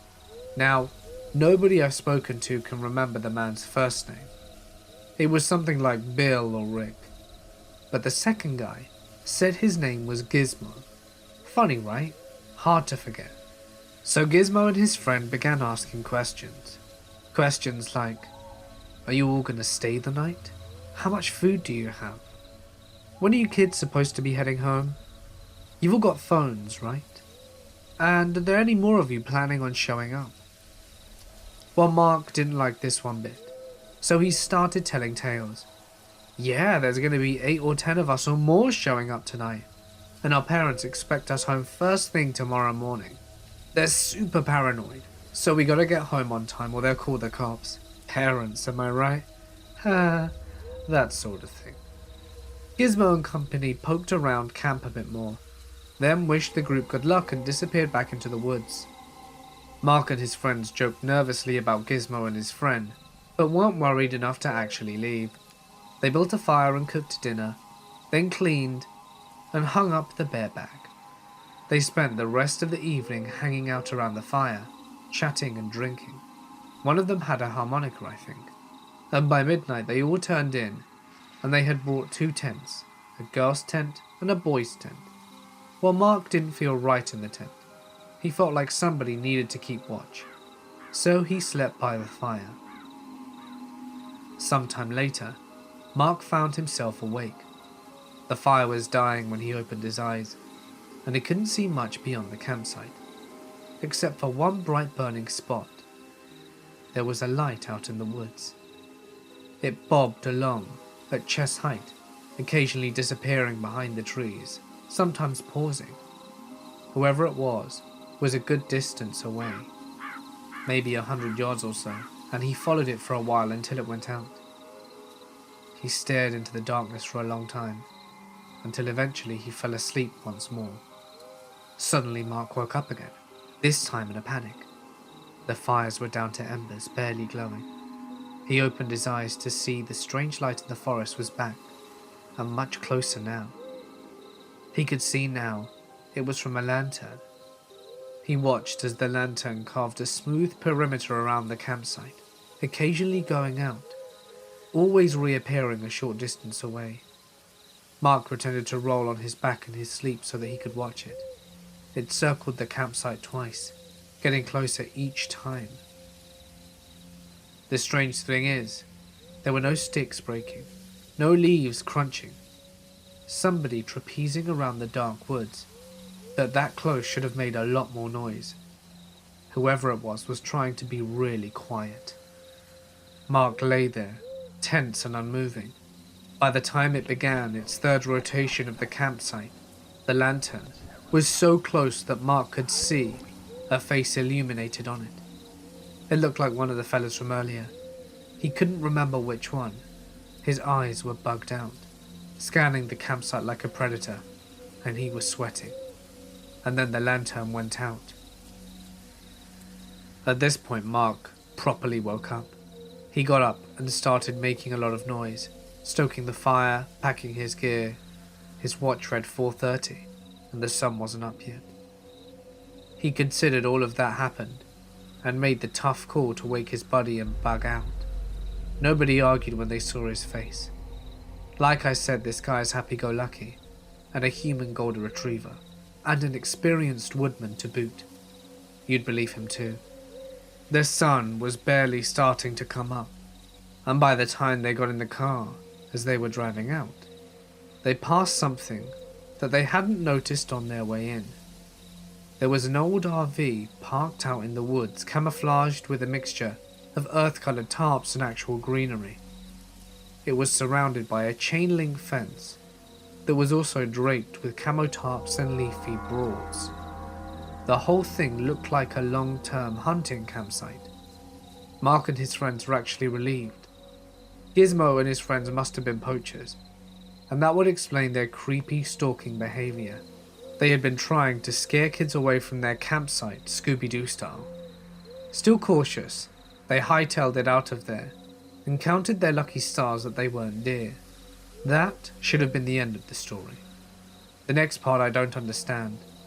I don't know why Mark or his friends didn't tell anyone about Gizmo for a few weeks.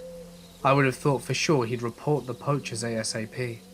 He's very type A, and not typical for him to procrastinate or let rule go unenforced.